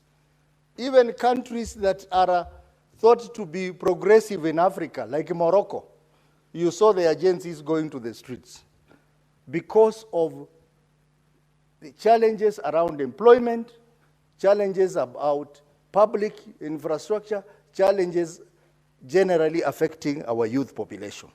So any progressive government must put more emphasis around the youth problem. In this country, during President Kibaki's time, they set up the Youth Enterprise Fund, which was a good idea, to be giving youth some loans so that they can start their businesses, so that they can do their innovation. Mr. Speaker, no one is talking about Youth Enterprise Fund anymore. Instead, we have had other funds coming in which are really running at parallel with the initial objectives of the youth fund. So we need more investment around the youth problem. We need more targeted program at addressing the youth issues, one of it being employment. Even in this internship program, I wonder why those youth cannot be absorbed, Mr. Speaker. After 1 year, they need to be given employment. Because, you know, I was looking at statistics, how many Kenyans retire every year from public service? They are close to 20,000. This year, they are going to engage 7,000 interns. It is just a fraction of 20,000. Why can't we have a policy where all the youth who go through the internship program and complete it successfully, they need to be absorbed in the public service, rather than sending them back to tarmac? That is even creating more challenges than creating benefits for the youth. So one of the things that this motion should propose is that all the youth who successfully complete the internship program should be absorbed in the public service. And I wonder why that is not, that is a challenge, Mr. Speaker. Because we have enough institution in government to ensure that this program runs well. Mr. Speaker, you know we have National Employment Agency, which is under the Ministry of Labor and Social Service. What does this authority do? What does this authority do? They are supposed to create some linkages with the Public Service Commission so that these youth are seamlessly transitioned to employment, because this agency, one of the things they do is to look for employment opportunities, so that after that 1 year, there are opportunities which have been linked and this youth can continue serving either in the public service or even in the private service. We have a skills inventory, which is a department in the Ministry of Labor, the National Skills Inventory. They need to keep details about these youth who are in the internship program, so that within that 1 year, they should be working on a program how this youth will be absorbed into full-time employment. So clearly, these challenges we are discussing here, they tell us one thing. There is lack of proper coordination in the public service, between the Public Service Commission, between the ministry in charge of public service, between the Ministry of Labor, and generally with all the other ministries. If there was some good synergy, then we will not be sending our youth to oblivion after 1 year of serving the country. Mr. Speaker, I'm aware some of these youth have come up with very serious innovations, especially those who work in technical areas like ICT and engineering. But who takes credit for that innovation? How are they patented? That is an issue that this program should also address. Mr. Speaker, going back to the youth challenge, the other day I was traveling to somewhere in Middle East, one of the small airports in Middle East, not Dubai one, Sharjah. And I saw hundreds of young Kenyans sleeping on the floor in the airport. They cannot even afford even a cup of tea. Some of them are traveling to various countries in the Middle East. Some of them are returning home. That shows how we have mistreated our youth. Something has to be done about this. We talk about seeking employment for our youth in overseas, but I can tell you, most of these programs of trying to help our youth to get jobs abroad, most of them are a scam. Because the youth have come back, they have complained, others have spent money, but they have gotten a raw deal. Why can't we create opportunities for our youth? When we talk about our counties, Mr. Speaker, those TVETs in our counties, the technical institutions in the counties, most of them are dead. Why? Because they are having challenges with capitation. They are having challenges with the payment of salaries to tutors. And this is something that this House must take very seriously. I remember, Mr. Speaker, the other day when we were talking about the new formula, and we said we wanted to support small counties like mine in Vihiga to get more money. And we were saying we need to give them more money. I think we fought so hard with Senator Omugeni here. We want to give them more money so that they can invest in build more good classrooms for ECD. They can put more money in TVETs. They can put more money in health. And we fought so hard. Mr. Speaker, in most of our counties, these governors of ours have diverted that money to paying pending bills. It is sad why we should fight for more money to come to our counties, and then that money is diverted to wrong causes, Mr. Speaker. We expected that now that that was an affirmative action, that money would be taken to those deserving functions within our county, Mr. Speaker. The TVETs were set up so that the youth who cannot go to university, they cannot go to colleges, they can go there and get basic skills in plumbing, in masonry, in carpentry. But those centers are dying because of low capitation or because of mismanagement. Mr. Speaker, when we do that, you go to the villages, everywhere you go, you meet a group of young people idling around. They can't do anything, Mr. Speaker. They are sitting there in marketplaces, in bus stops. They can't do anything. And all they can do is maybe engage in drug abuse or engage in crime. We are creating a time bomb for this country, Mr. Speaker. And Mr. Speaker, another thing I want to put across is that we must not lie to our youth. When we promise our youth that we will do this and this, let us deliver. Many of the things that we promised our youth in this country, Mr. Speaker, during the election have not been done. And I want anyone to challenge me on that. They have not been done. I can see Senator Tobiko looking at me. looking like she wants to challenge that. But I want to tell you that is a fact. Our universities are dying.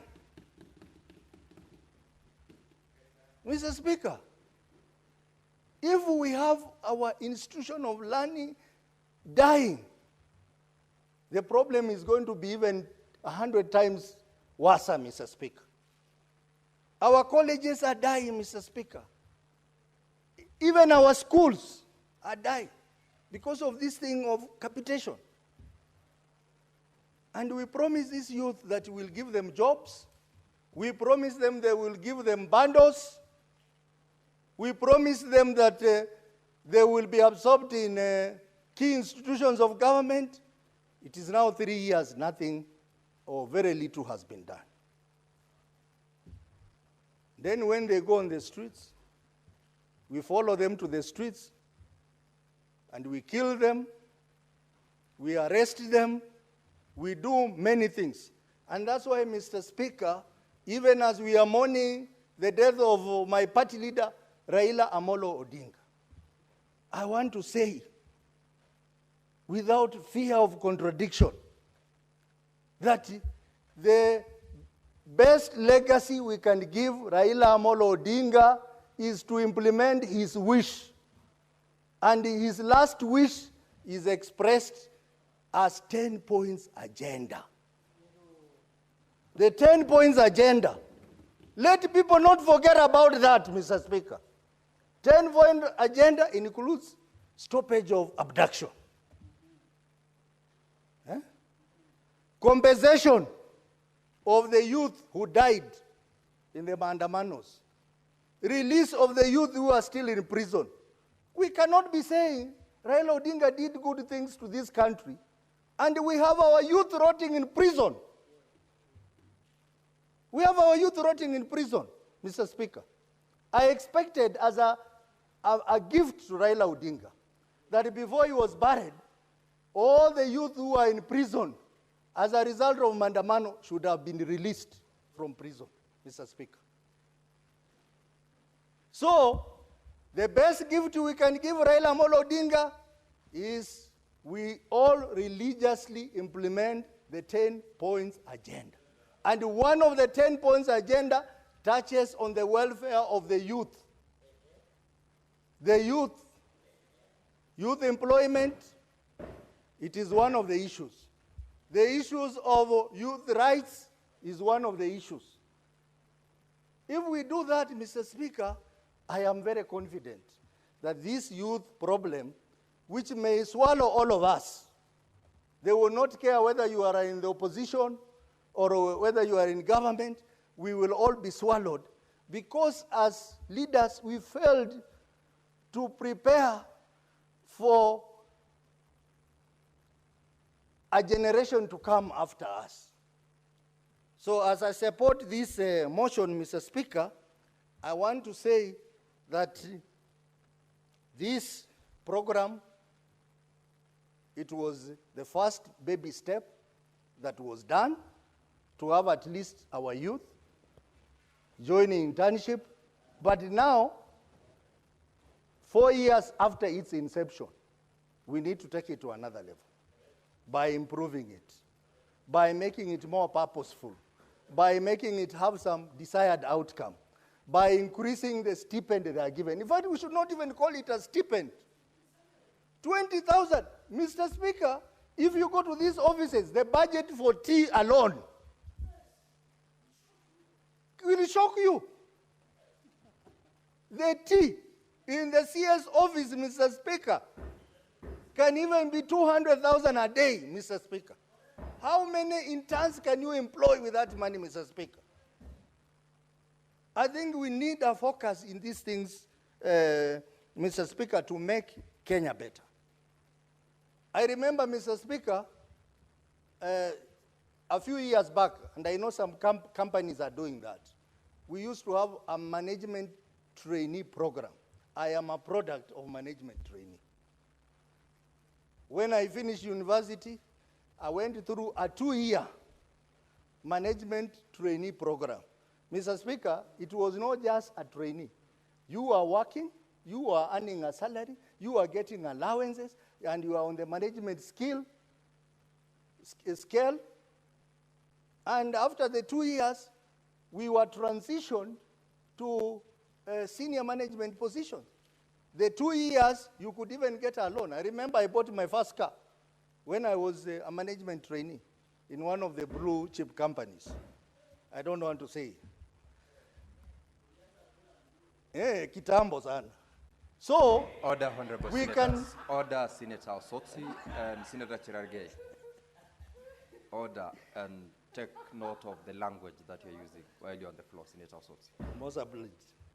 So, Mr. Speaker, we want a system like that, where youth can come in, they have struggled in the university, someone, for example, in medicine, 6 years. Give him a job, make him a trainee, but a permanent job, give him the allowances, let him finish, then you give him the full responsibility of management scale. And Mr. Speaker, we need to stop this tendency of giving contracts to people who have retired. Someone has retired at 60, is given a 5-year, 10-year contract, when we have young people who should be given the job, Mr. Speaker. Those are some of the policies that must be reviewed so that we have our young people getting full opportunities.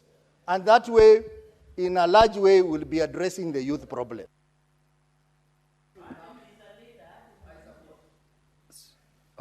Thank you, Senator Osotsi.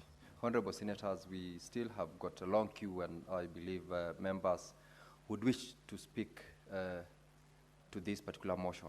I will invite Senator Paris Tobiko. I was saying that to warn you of the time as well as unnecessary interruptions to members when they are on the floor. Honorable members, let's allow members to make their contributions in silence. Thank you, Mr. Speaker. Thank you, Mr. Speaker, for this opportunity. And thank you, Senator Cherargei, for this very timely motion. Mr. Speaker, one of the greatest challenges we have as leaders in this country at the moment is the issue of joblessness of our young people, young graduates who've been channeled out of our universities, very qualified, very energetic, very innovative, Mr. Speaker, but with nowhere to go, Mr. Speaker. And so, Mr. Speaker, the internship program was very thoughtful. It is important. But I agree, Mr. Speaker, with earlier speakers that it is time is taken to the next level, Mr. Speaker. Mr. Speaker, the internship program has offered practical experience to our young people in places of work. They've had the experience to see how companies operate, government institutions, private institutions, Mr. Speaker. They have had a chance, to try out their skills in terms of skills development, Mr. Speaker. And employers have also had a chance to get energetic young people who are also very innovative, Mr. Speaker. And they have been able to even, identify potential employees, Mr. Speaker. Mr. Speaker, in the places of work, they have also had a chance, for older generations, Mr. Speaker, to mentor young people, Mr. Speaker. And so, Mr. Speaker, it has worked. It has given a platform to both employers and potential employees, Mr. Speaker. Mr. Speaker, it has also given young people a chance for professional networking, also develop friendships, Mr. Speaker. Mr. Speaker, this has really worked. Mr. Speaker, it has given people a chance for career explorations, Mr. Speaker. You see whether you fit in where you got internship or maybe somewhere else, Mr. Speaker. And so, Mr. Speaker, it has become a mutually beneficial program to both potential employees and industry perspectives, and see what our job market offers.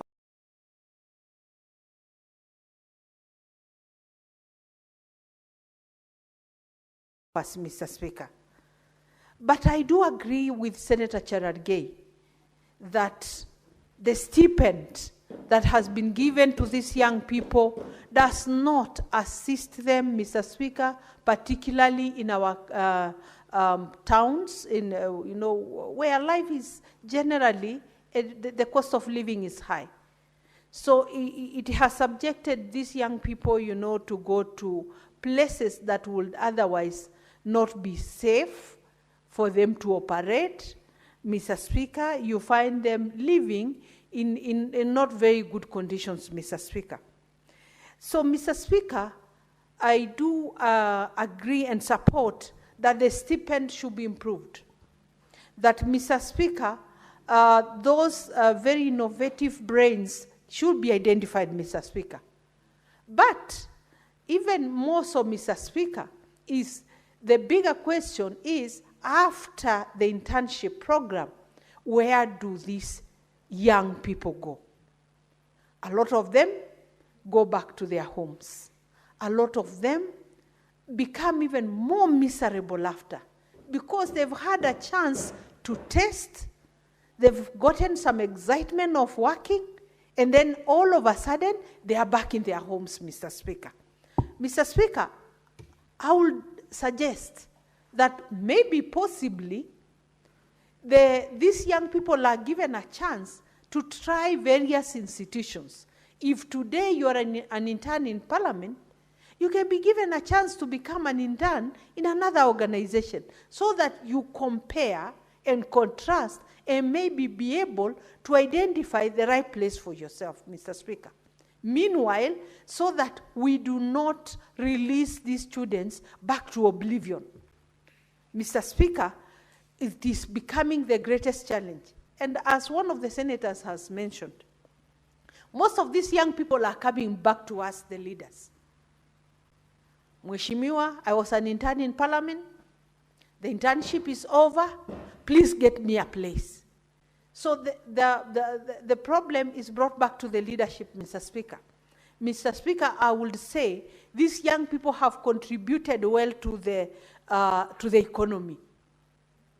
They, potential employers have gotten, people to work for them and even to improve productivity. Why should they go back home, Mr. Speaker?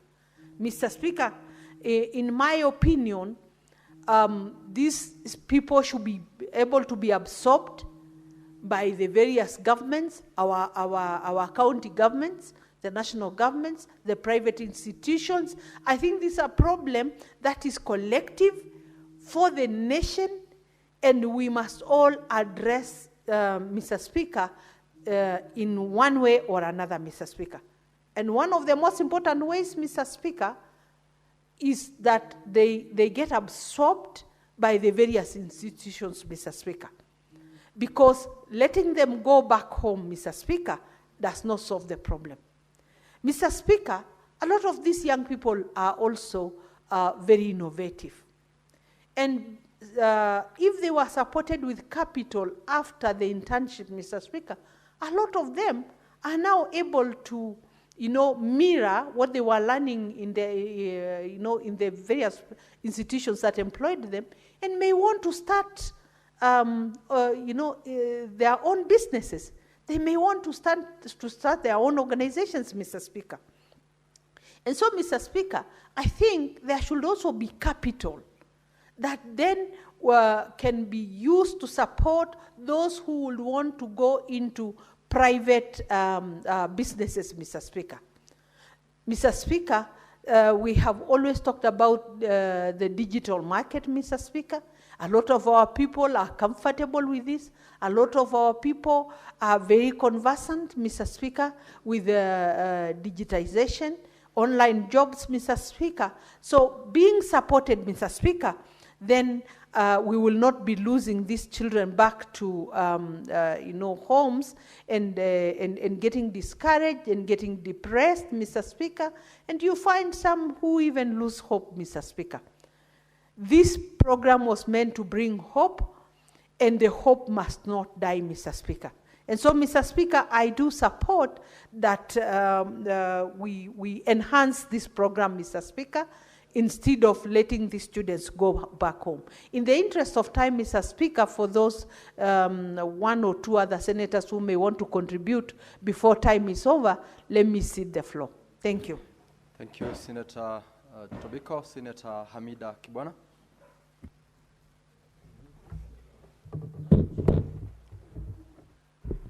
Thank you, Mr. Speaker. I also want to support the motion, Mr. Speaker, and I want to thank our able, distinguished Senator Cherargei to bring this motion. To be honest, our young people have really suffered regarding this issue. Mr. Speaker, the young people always feel like that they are always used and dumped.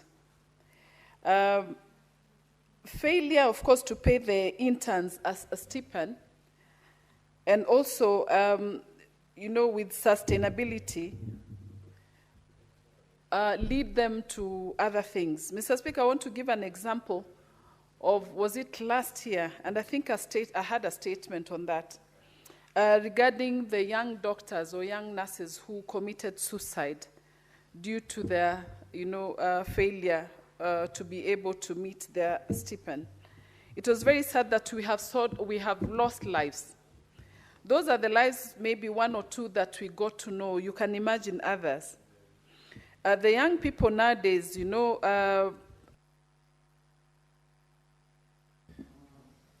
Senator, yes, some of them are, trigger happy, and they will do anything for them to end their lives just because, they are not earning earning enough, or maybe, or delaying their payments. Mr. Speaker, we need to have this proposed law that would explicitly require payment of monthly allowance, Mr. Speaker.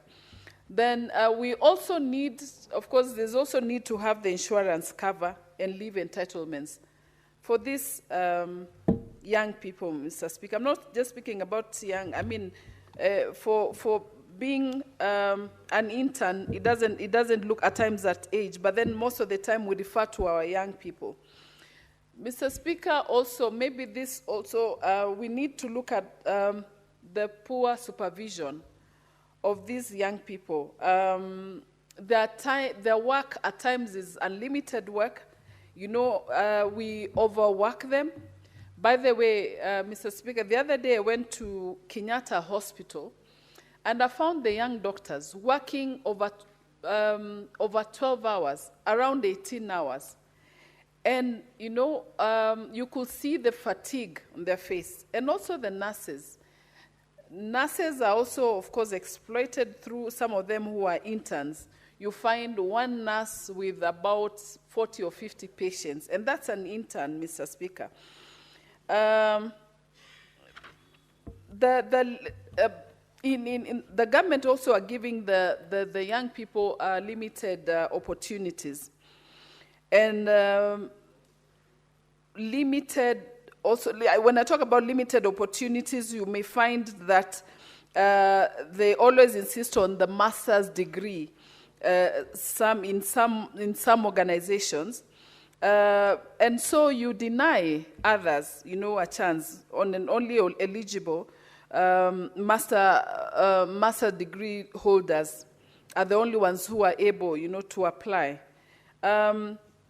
At times I look at it and I ask, is there equity and fairness, or do we have discrimination, that concerns the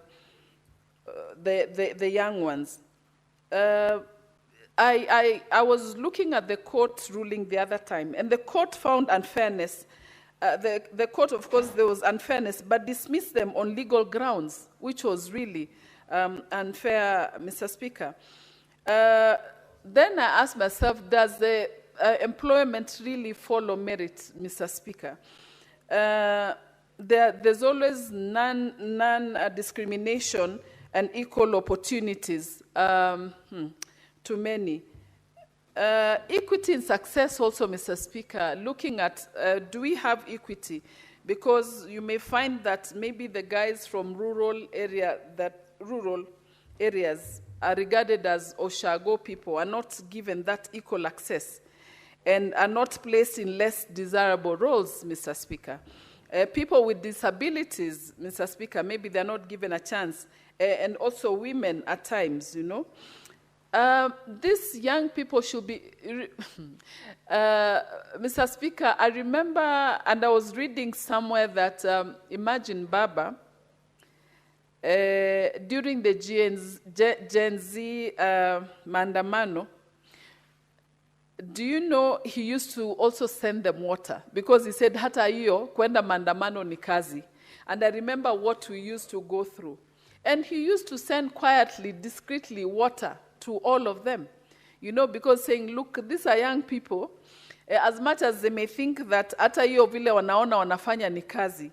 When, you know, they were, as much as, you know, they were going out to demonstrate, but also, some of them thought that kuwa kwa barabara, you know, ni kazi because they don't have any Senator work. Hamida Kibwana. Oh, sorry, Mr. Speaker. I would like to read to you the standing orders 92. Mr. Speaker, that I requires apologize. you, if you have opted to debate No, I'll in continue Kiswahili, that, to Mr. do Speaker. Kiswahili, I apologize. Please. So, but mandamano, Mr. Speaker, at times, you know, we find ourselves just getting to, is it demonstration? Yes, the demonstration. So they find, you know, Baba used to send them water.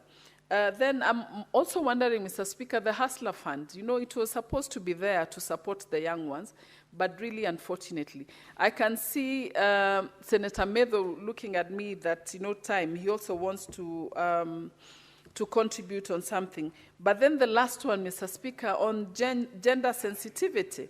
You know, deployment should be considered in support of gender and also the monitoring of the employment. The pathways and decent work, Mr. Speaker, the internship should not just be stopped, Mr. Speaker, as stopgap roles. They should also lead somewhere meaningful, Mr. Speaker. The government should have an exit plan for the young ones, as what Senator Peris Tobiko has said, that we need to have at least an exit plan for the young ones. And also the young professionals will be discouraged, definitely, if we don't have that. Monitoring, Mr. Speaker, should be done. We need to monitor this deployment on the interns. Mr. Speaker, for the sake of time, let me stop there, and I think we have some few more minutes for my colleagues. Thank you. Thank you, Senator Hamida. Senator Medhu. Thank you very much, Mr. Speaker. Actually, I want to congratulate Senator Chirarge for this very, very brilliant motion. As a young person, Mr. Speaker, it is always very sad that the plight and the issues to do with the young people are always a priority for most politicians and government people only when we are campaigning. It is very easy to sensationalize. If you allow me just to quote, ni wakati wa vijana, things that we keep saying during campaigns. But once we get to government, it becomes very difficult to actualize most of the things that we promise the young people. I would want, just as many of my colleagues have said, to express my disappointment because, Mr. Speaker, as we speak about the issues that we want to do and help the young people, Mr. Speaker, for people who have gone to school, and it's such a sad situation that as a country, everything is moving on like it is just normal for lecturers to be at home for the last 2 or 3 months, Mr. Speaker. We are just about to get to November, then December, the month of exams, Mr. Speaker, and learning has not started, not even introduction to basic courses and basic units, Mr. Speaker. I'm a first-year student. I've never even seen my lecturers. I don't even know who are my colleagues in class, because we have never converged. We have not even had orientation for first years, Mr. Speaker. I'm a first-year student at the University of Nairobi, because the lecturers are at home, and nobody's speaking about it. It looks like it is just normal. People are just back to being on the rooftops, sensationalizing people and saying that tutatenga, tutafanya. And nothing seems to happen, Mr. Speaker. So therefore, I'm really happy about this particular motion and the proposals that have been mentioned here. And because I see that time is really far gone, Mr. Speaker, the last time a review on these stipends was done was in 2019. Mr. Speaker, you actually know, in 2025, 6 years later, so much has happened, and the economic situation now cannot be the economic situation then. Even for people who are earning maybe that time 10,000 or 15,000, are now earning 30,000, Mr. Speaker. Even parliamentarians, Mr. Speaker, you know, what they were earning in 2019 is not the same thing that we are earning now. Why is it very difficult for us to wear the shoes of these interns, Mr. Speaker, the people who have actually been suffering? And Mr. Speaker, as you see that 20% of all graduates are assimilated into public service, Mr. Speaker, do you actually know that the bulk of the work that happens in public service is done by these interns, Mr. Speaker? You actually saw that when intern doctors had their strike, almost everything in the health sector had collapsed, because most of the services that are rendered in public service are rendered by these interns, Mr. Speaker. Why can't we be humane and think about them, Mr. Speaker? Mr. Speaker. Senator Medhu, you will have to, when the House resumes, conclude on your contributions on this motion. You have got 12 minutes remaining for you to conclude. Thank you, sir. I'll come. Now, Honorable Senators, it's now 6:30 p.m., time to adjourn the Senate. The Senate therefore stands adjourned until Tuesday, 4th of November, 2025 at 2